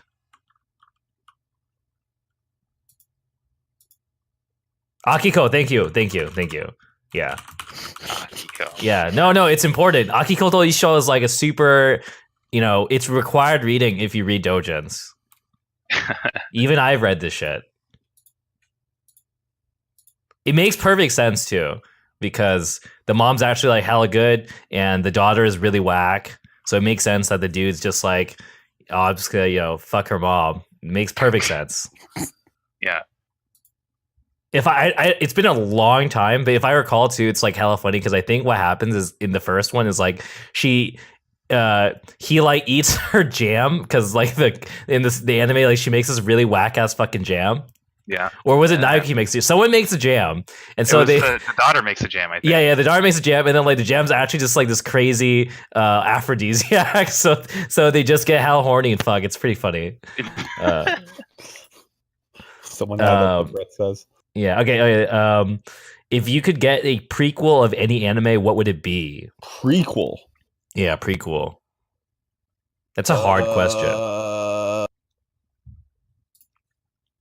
I would like a prequel. I would like a prequel to what the hell is it called? Hold on. This will take me. I like the prequel to King's Avatar. The prequel to Thunderbolt Fantasy. We are getting the prequel to Thunderbolt Fantasy. Is that actually what it's going to be? Isn't it the past of the Screaming Phoenix Guild? I'm pretty sure that's what it is. I mean, that's godlike. That's broken. I vote Moribito prequel. I don't think I saw that. But I don't think you guys have probably never watched it. I would like. Actually, I don't know if I'd really like it, but I think it'd be funny. I just imagine like a prequel for Gurren Lagann, where it's about like, because technically communism's been to the surface before, supposedly. That was like a really random thing, and they never explain how or why. So it would be pretty cool if there was like some funny adventure he went on. Yeah. So that's another random one for me. I don't know. I think a lot of good series would just be really good to have prequels because you already have like great characters. Like there was I just literally was thinking of this and I can't remember what it was. Fuck. A prequel to Code Geass would probably not actually. It wouldn't be good. It wouldn't have Lelouch. It wouldn't have Lelouch. Like, what the hell would be the point? It'd be whack. Yeah, I don't know what it would be. Is there something I had a really good thought. Now I just don't remember what it is. Damn, this sucks. I don't even want to keep saying it was good because maybe it wasn't even that good of a thought. But now I just can't remember. I'm just very sad. I'm gonna be thinking about this. Like, it's gonna come back to me at some point. It's a good series, so there's only so many good series, which means that if I eventually keep thinking about this long enough, I will remember it. A prequel to the Death Note Netflix movie. Ugh. I mean, honestly, a prequel about L would be super sick. Who would not read that? Come on now. Oh, a regular Death Note? Yeah, a regular Death Note.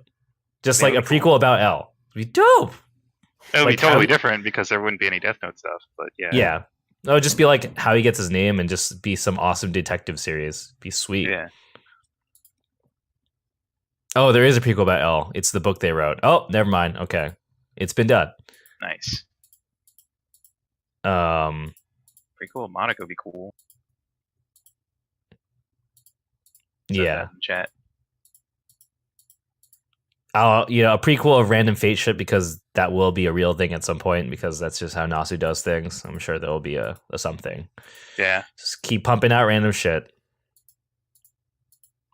A prequel of Gundam Build Fighters about Iori's dad because he's awesome. He won the first ever. That's right. Yeah. He won the first thing. Give me the Kekai Sensen prequel of young Klaus. Okay, that'd be sick. Young Klaus on the come up. That's what I want to see. Where's the Shirobako prequel? But it's just basically K-On. It's like it's the anime about them making that stupid anime that they made in school. Yeah. Give me the Soma prequel about Soma's dad. God, Soma's dad. That'd be sick. If you actually read the manga, they show a little bit about him in school, and it's like dope. And you're just like, yeah, I want a whole thing about this. Prequel to Orange, where they go find the black holes. Oh my god, you're out of control. Please. You're fucking out of control. Please. Let's see here. Rurouni Kenshin does have a prequel. That's called Samurai It does. Yeah, it's yeah, pretty it's important. Sick. Yeah, it's fucking sick. Okay, if you could replace any servant in Apocrypha, who would you switch out? With an existing servant, or I guess so. Yeah. I mean, can I remove Sig? He's not even a servant, but I want to replace him. Can we get rid of Sig? I mean, we can get rid of Spartacus too. He's pretty awful. Yeah, replace Spartacus with like Raiko. Hell yeah, I'm in there. Dude, just put Gilgamesh in this anime and make things like 50 times better, probably. But, replace Chiron with Gil. That all of a sudden the Black Army is just broken. Oh wait, who? Oh yeah, what if we have to Bunyan. stick to the Paul classes? Bunyan Yeah. So yeah. Switch Spartacus and put in Paul Bunyan. I love Paul Bunyan. Paul Bunyan's my fucking fate waifu. Did you guys watch Mawaru Penguin Drum? I watched it when it came out, but everything went over my head. Not sure if it's worth rewatching or not.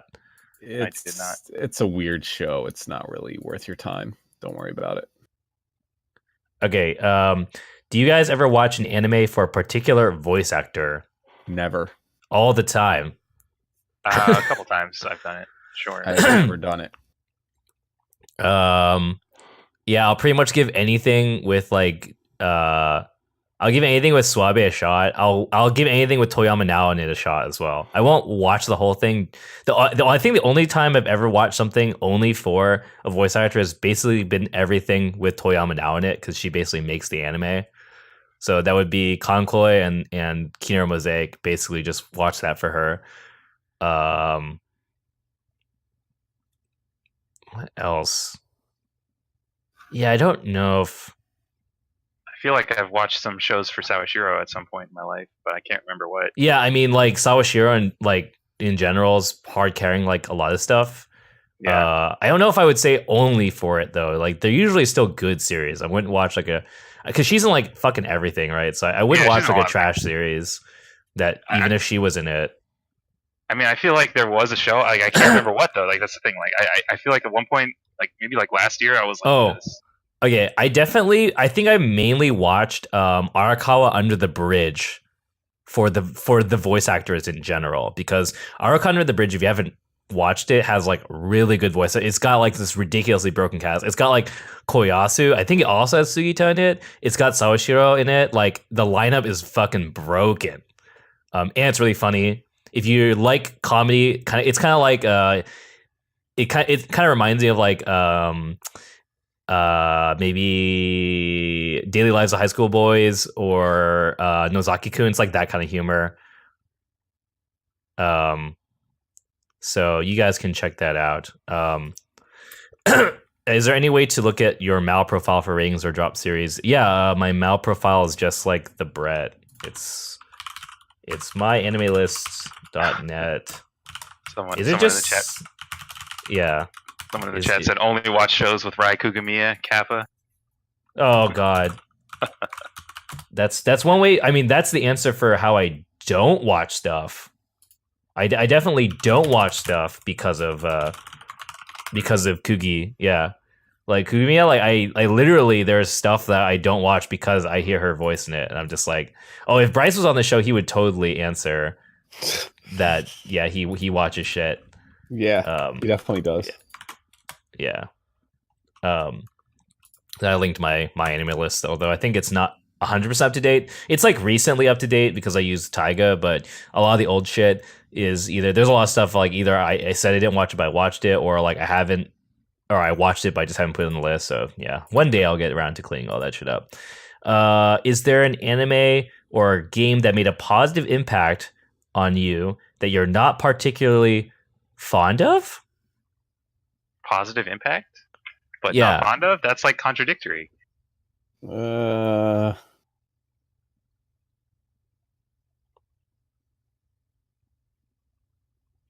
I guess like maybe like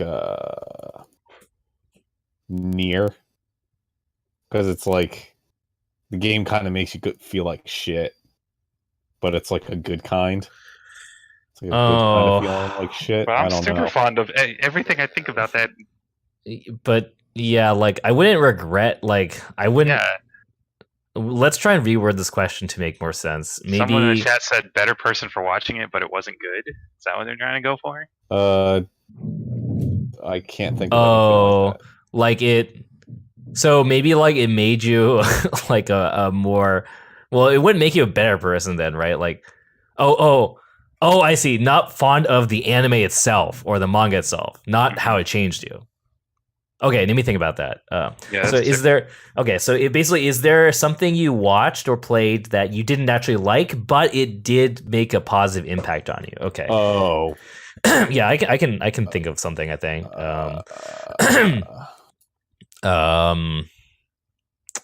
I'd have to think about what I didn't actually like.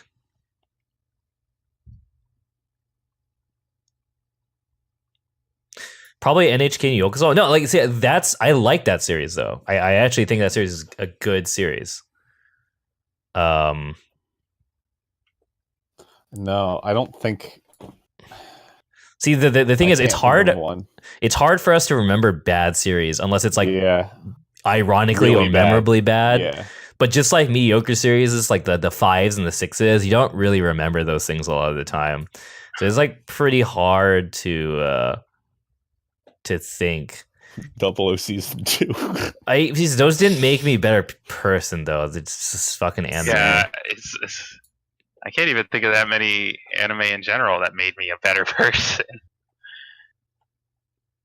Yeah, this is a hard question. This is a very tough question to answer.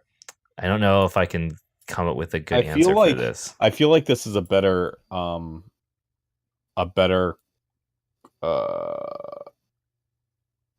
question for movies than it is for shows, because shows don't usually attempt feelings. I don't know. Few and far between do shows make you get feels. But I feel like movies. Yeah. Can you think of like a? I think if a movie affects you like that, it's a good movie. I can't think of. But but even like, was there like a mediocre movie where you were like, this movie was okay, but I think the message was good or something like that? Well, see, a message being good is different than actually affecting you. Like if it's a message I've already heard before, then so you need to be like a unique message that I respected while not liking it. I feel like there is something. This is definitely the kind of question that you ask having something in mind, kind of thing.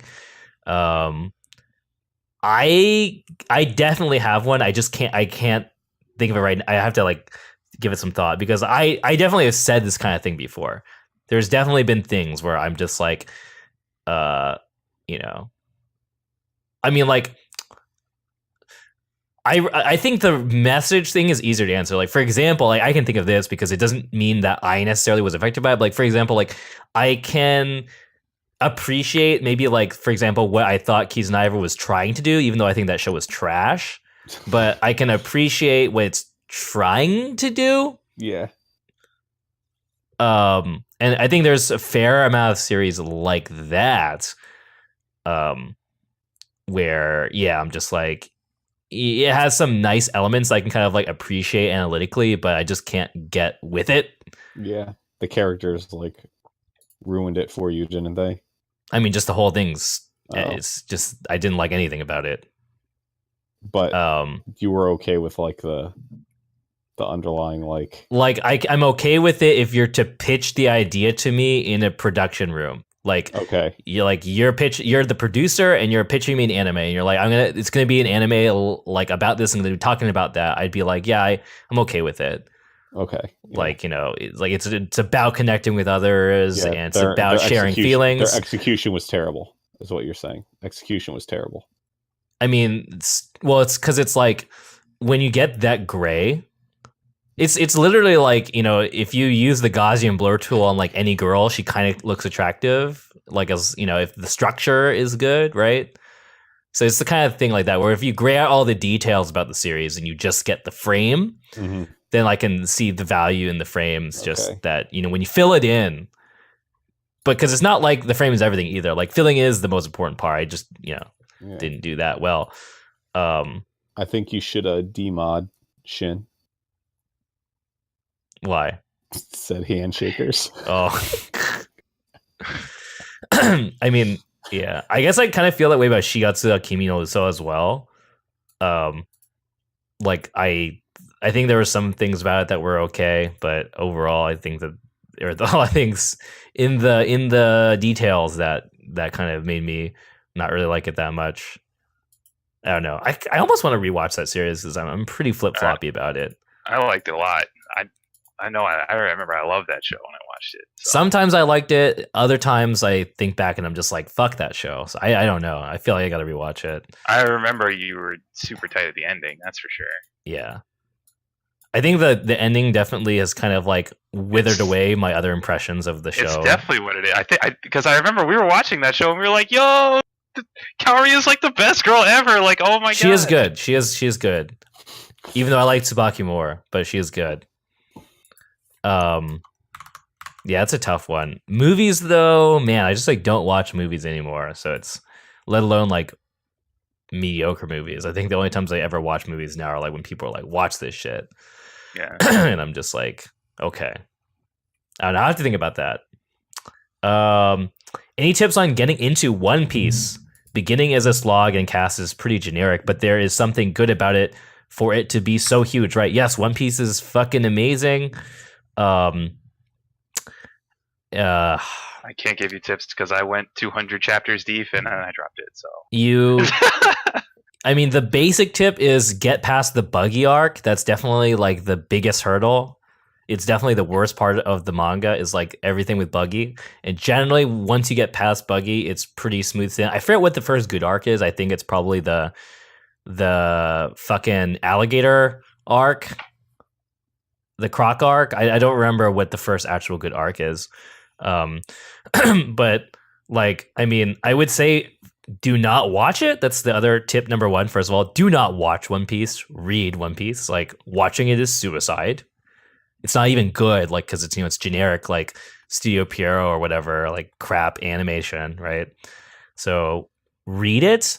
And then you just literally have to down back. You just have to fucking just get through it. Grind it out. Yeah, it's pretty dense. So I guess the other thing I would say is like try and binge it. Like I feel like especially early on, like you can binge it pretty well, and I think it's harder if you like kind of watch it in small spurts and try and like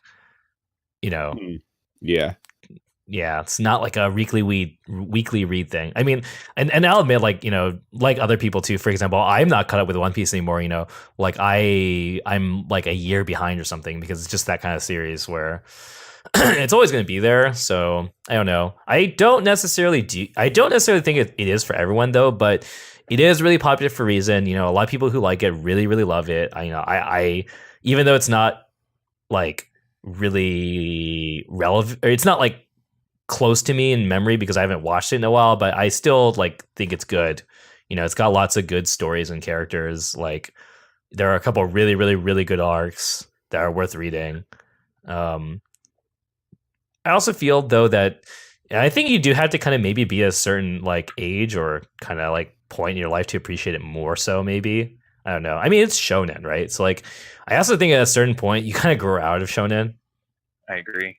I definitely am like I'm pretty grown out of a lot of shonen. I mean, like, even though it's still my favorite genre and the good shit's still really good, but I can't eat anything now. I fucking roll my eyes at My Hero Academia nowadays, honestly. Even though I liked it when I first watched it, nowadays all I ever do is think, why do people like this series so much? I'm like, this is I don't know.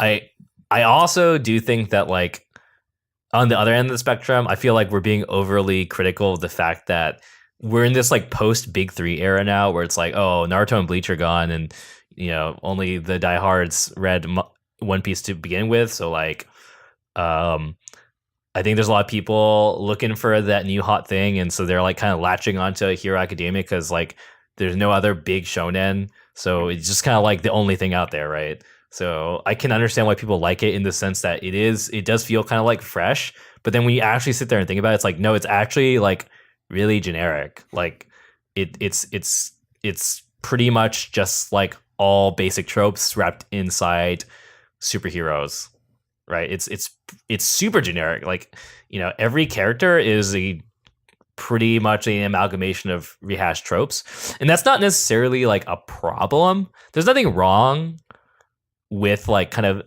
you know, like everything takes from things from before, right? And I think that especially in the shonen genre, like you do need tropes. You know, that's part of the things that you like most a lot of the time, or a lot of the sick ass characters are tropes. You know, but so I mean, it needs that kind of stuff to be successful. But I do think that like I think if we look back in another 5 years, I think we'll look back at My Hero Academia, and it'll just be, you know, be like, I can't compare it. Maybe like Hitman Reborn or like Soul Eater or something. You know, like kind of like a tier 2 shonen that people liked at the time, like a fucking, what was the other series?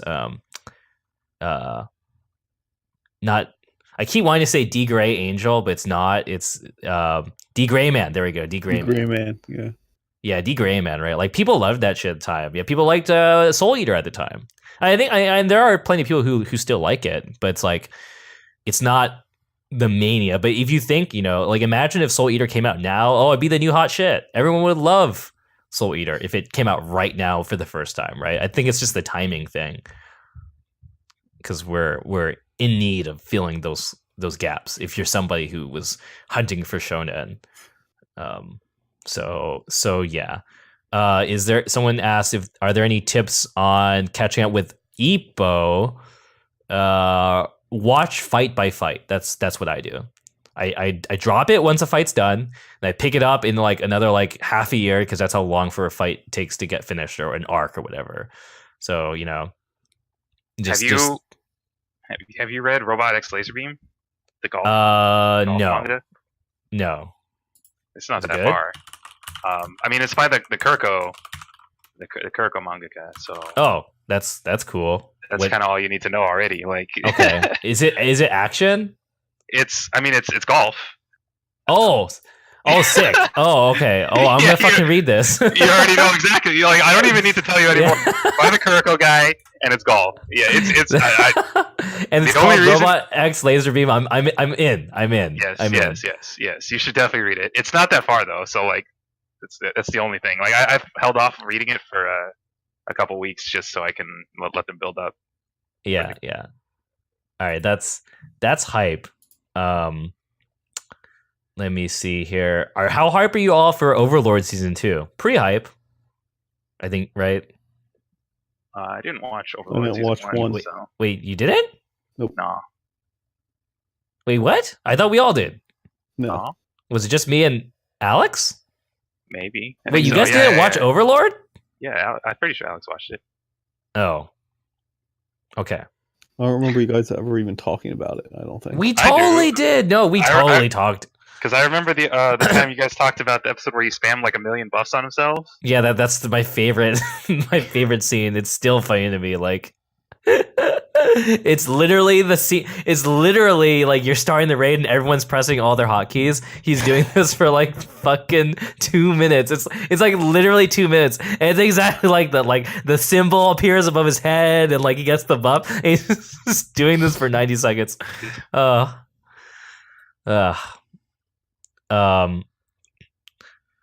Okay. Been a couple years now. Does Kaio waiting 14 years still hurt you?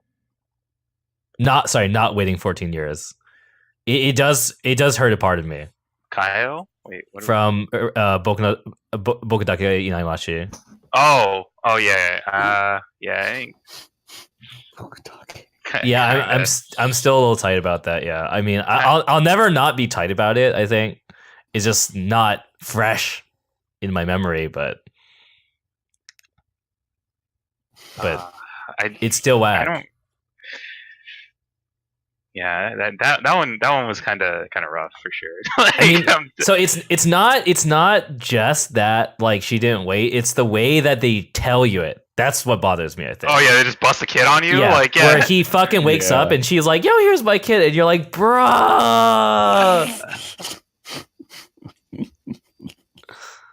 I mean, that's the wag. Yeah.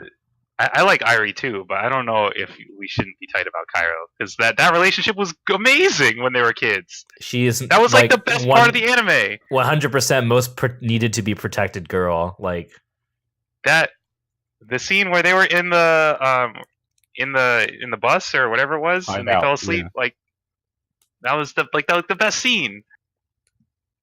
Yeah, that whole part of the series is like the only good part. Too. Straight out of the oven, dude. They like popped that thing out last year or whatever. Like fuck. Yeah. It's just pretty bullshit to pull that on you. That's all. So I'm salty more at the direction than her actually, getting with another guy or whatever. Okay. But I forget. Was he in a coma? He was, right? He was in a coma. I can't believe, dude. Even just remembering is so nuts. Like, she's the best mom. Hold up for a fucking second. Like, yeah. Talking about MC's mom? Yeah, dude. Like she fucking takes care of him like every fucking day for however many fucking years. This is so fucking nuts to me. It's so nuts, dude. And she was like best mom back before he was in a coma too. I know. She was super godlike. But didn't also she fuck the fucking friend, right? That bitch boy, right? She fucked up the mom. No. I mean, Kaio. Didn't Kaio get with the fucking the fuck boy? The one friend who was like totally irrelevant, and then all of a sudden it's like boom, married. Yeah, and that's also whack. So it's if she found a nice guy, but he's like such a fucking jobber. That's the other problem. It's a complicated issue. Yeah. Okay, let's do last question before we wrap it up for the week. So someone asks, I'm sick for the day and I have a day off tomorrow. Any movies you want to recommend me to watch while I slowly waste away? What, like anime movies or regular movies? I don't think. I'm assuming not anime movies because anime movies are pretty specific. There are only so many. I mean, we could do both. You should. Okay, let's do both. Okay. Colorful. You should watch Wolf's Children. Are you... Okay.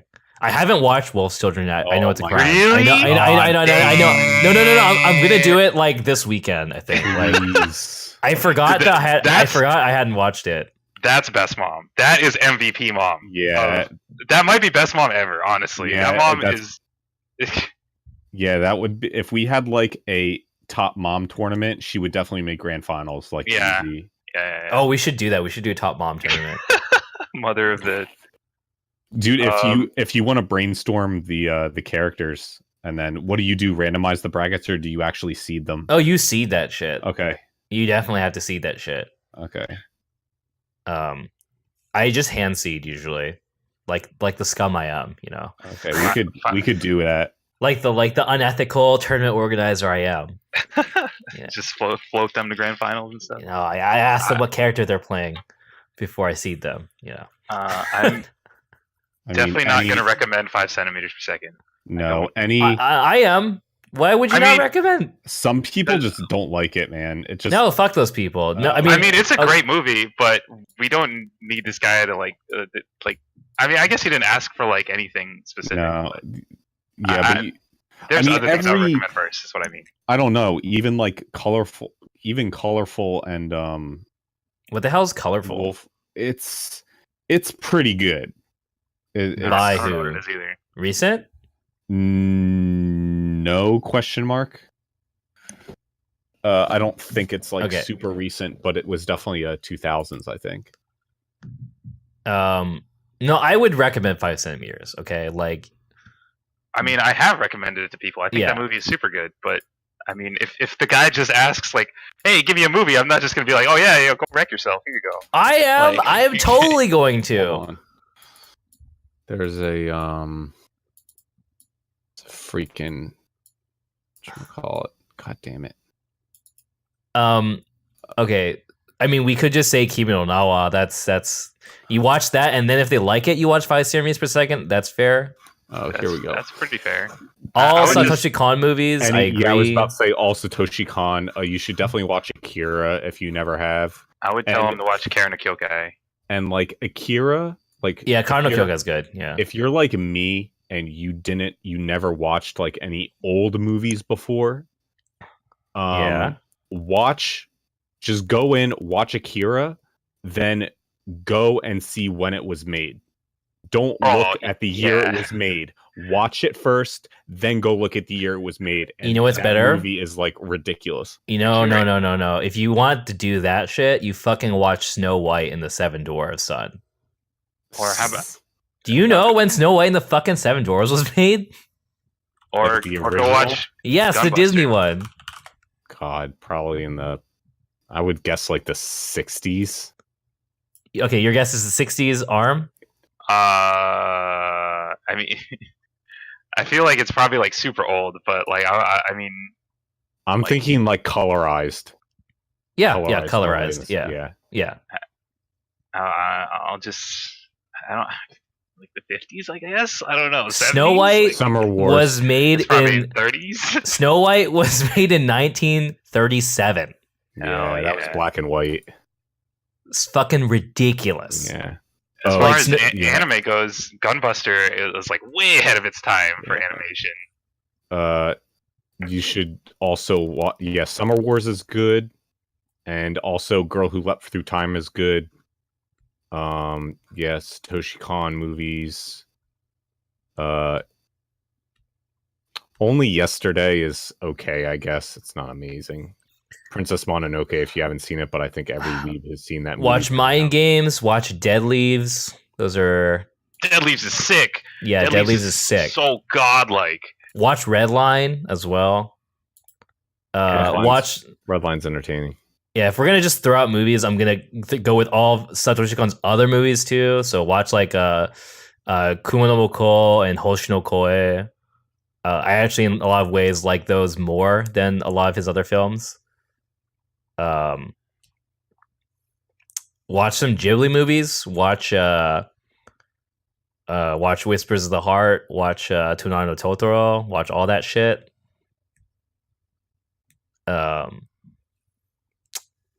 What else? I can sort my Mal by type. Oh, watch the Transformers movie above everything else. The Transformers movie is like one of the most amazing animated movies ever. And yeah, watch Koi no Katachi, which I haven't watched yet. I need to also watch that. I've just been like, I heard that like the subs are shit, so I keep like waiting for there to be proper subs for it, which I'm sure there are by now. Real question with Karen no Kyokai is, do you watch in chronological order or in the order of release? I think you watch in release. I don't see a problem with that. I watched it in release. I mean, I'll be honest though. I think I only liked like 3 of them, but you know, I thought some of them were kind of boring. But the ones that are good are super good. Like 5, I think. 5 is dope. 5 is broken. Yeah, 5 is super sick. The one that's basically about fake Satsuki is also quite good. Unless that was 5. I think that was like 3, 7. You talking the girl with the spleen? The girl, not Satsuki, basically. There's a girl who's just not Satsuki. Not sure I remember which one. Oh, sick. I haven't gotten a call from my boss yet. I'm assuming that means I don't work tomorrow. Nice. Rejoice. Oh, wait. Shit, I got a text. Oh, shit. It's from my boss. Got him. Shit. You're working tomorrow. Fuck. Got him. I work for a half day. I have to. Okay. How am I going to go in at 11 or 12? Going at 11 so you can leave earlier. Actually, no, you're not. I'm going to go in at 12. 12.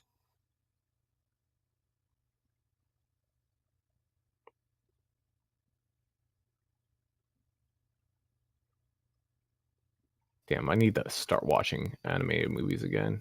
Fuck. Yeah, there's a lot I haven't seen. Shit, even of the ones we just said. I know there's so many. Oh, that puts a damper in my mood. Okay, anyways, Tech on Concrete. I'm just going through all my movies. But yeah, Tech on Concrete, watch that. That's pretty good. I don't know if I'd really like recommend Achi and CPOC anymore. I don't know. It's still pretty good, but I think it's pretty. It's not for everyone. It's very acquired taste. Dude, I gave Char's Counterattack a 5. I want to give that like a fucking 4. Fuck that. Well, I gave Garden of Words a 5. I agree. Yeah, I won't change that. That's perfect. Garden of Words is not his best work. His worst work easily. Like it's not even close. It's not even close. Yeah. It's his worst. It's not even close. You want to do movies? Because I have one movie I will recommend. It's the worst movie to watch in the description that he said though, which is I think he was like he's sick and he's in bed. This is definitely not the movie to watch, but you should watch it anyways because my most recent movie that I really like that I wish I had watched a while before is definitely Whiplash. That movie is like now one of my favorite movies like ever. Oh yeah, Whiplash is cool. It's cool. I definitely connect like a lot with the things that Whiplash says, and I think they're very unique, interesting things. Like Whiplash is pretty. It's kind of like dark, even though it is positive, but it definitely spins like the ideas about like improving and motivation in a very interesting angle. You know, it's not just like a super happy-go-lucky angle that it talks about. Yeah. So it definitely makes you think. You know, it definitely makes you think. Like, you know, is it? You know, what does it take to be the best, and is it worth doing that? And is there beauty in that? You know, and you know that kind of conversation is really I found it super interesting. Watch really. Unique. So I highly recommend that movie because it's just like you're not gonna get anything else like that. Like there's not really a movie like that, and it probably never will be. It's really one of a kind. So someone said The Raid 2. I think I watch The Raid 2? I did. I don't remember whether I liked that or The Raid 1 more. Or did I watch The Raid 2? No, I'm pretty sure I did. I think I like the Raid 1 more. I don't remember. It's all a blur to me. It's all a blur of like violence. You guys have any movie recommendations? Normal movie recommendations? Less. Watch Gladiator. Kill 3 hours. Such a good Gladiator. Okay. Such a good movie. I haven't watched that movie in forever. I don't think I've ever. That movie's still godlike. I believe it. Inception is good. Dark Knight's good. Dark Knight trilogy. Watch Memento. Watch Fight Club. Fight Club is super sick. Yeah. Yeah, you like. I mean, this is a terrible movie to watch again whilst being sick. But yeah, watch Fight Club. Watch Blade Runner. Yeah, watch the original Alien and Alien 2. I like Alien 2 a lot as well. Watch The Thing, the original 89?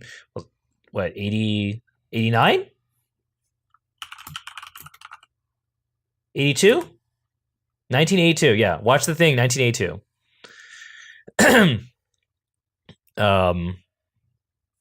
Jaws?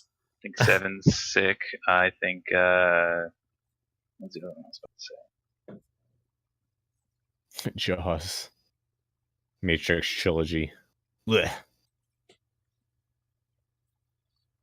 Watch Animatrix is mad good. Matrix 1 is fucking godlike. First Matrix is amazing. I definitely, without a doubt, know that if I watched The Matrix again, I'd be like, yeah, this movie is fucking sick. Like, I haven't rewatched in a while, but I've rewatched all of them, and I don't think 2 and 3 are good, but I think they're like not as bad as people say. I don't know. I think like once you watch everything, you know what's going on. It's a lot easier to appreciate things about 2 and 3. I think it's definitely like gets a lot more rap when it first came out, and people are like, yeah. I mean, they're not amazing movies, but they do have their good points. Yeah. But one is the fucking super hotness though. Like, dude, like I think what Reloaded has is Reloaded the one with the scene where in the cars with the twins. Yes. Yeah, that scene's sick. Yeah. I mean, a lot of the fights are still sick. Wait, 2 is also the one where there was a fucking scene where like the Machiavellian or whatever that guy's name is, he like gives that girl an orgasm with a piece of cake. That's 2, isn't it? Oh yeah, I think so. Yeah, that scene's dope. That's like that is amazing. Yeah, you should watch Reservoir Dogs. That's a good movie. Yeah. Oh yeah, I haven't seen Baby Driver, but I hear it was good, so I gotta watch that. Pan's Labyrinth is good. Oh my god, John Wick! John Wick is an amazing movie. The first one, just I still haven't watched it, so I gotta watch it. Yeah, yeah. No, I know. I'm gonna do it. I'm gonna watch it. Don't worry, I'm gonna watch it. They announced John Wick 3, so I gotta make sure to watch 1 and 2 first. 2, the first one's godlike. 2's okay. 3rd, we'll see. Watch Ip Man. If we're just talking about action, Ip Man is the fucking best. Yeah, I still need to watch that. You haven't watched Ip Man, dude? Exactly. I think that's a bigger crime than John Wick. I know. Dude. Ip Man is a fucking legend. Like I know. The thing is, I don't have the movie. I have to like. I need to like. The China in my blood just fucking erupts. It comes out of all my pores like that last episode of Made in Abyss. Dude. How much is it? Ip Man is so good. How much is it on Amazon? Fuck. Oh, it's super cheap. Yeah, I should just start watching these. Like, I can't not just talk about how amazing Ip Man is. Like, as far as like appreciating martial arts goes, it's very hard. It's just so well done. This is only 2007. Really? Really? It feels like a long.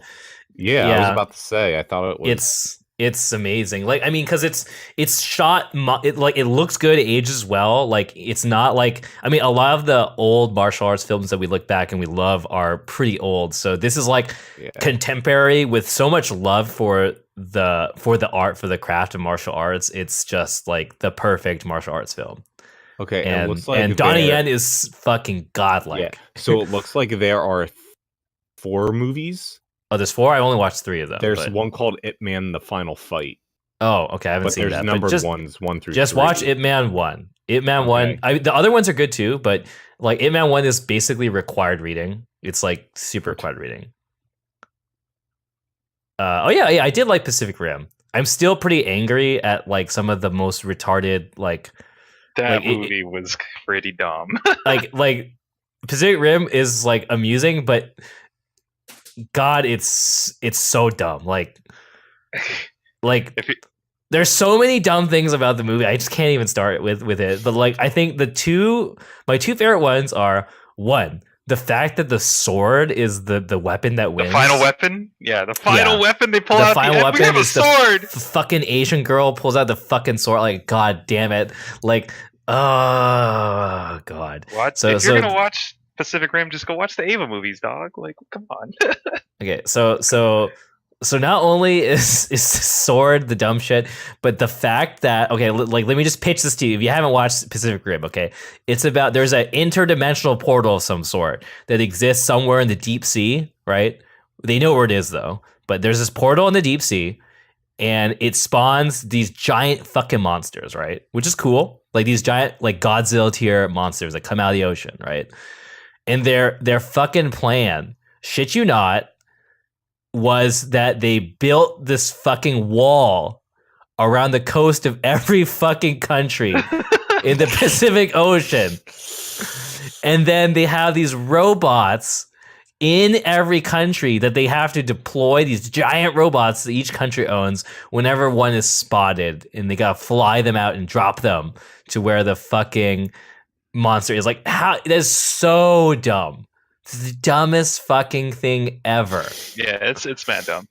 Like that is so like they tell you this like 10 minutes in the movie and you're just sitting there like, are you shitting me? Like, God damn it. Like, of dumb things in movies, that's actually, in my opinion, one of the dumbest ones.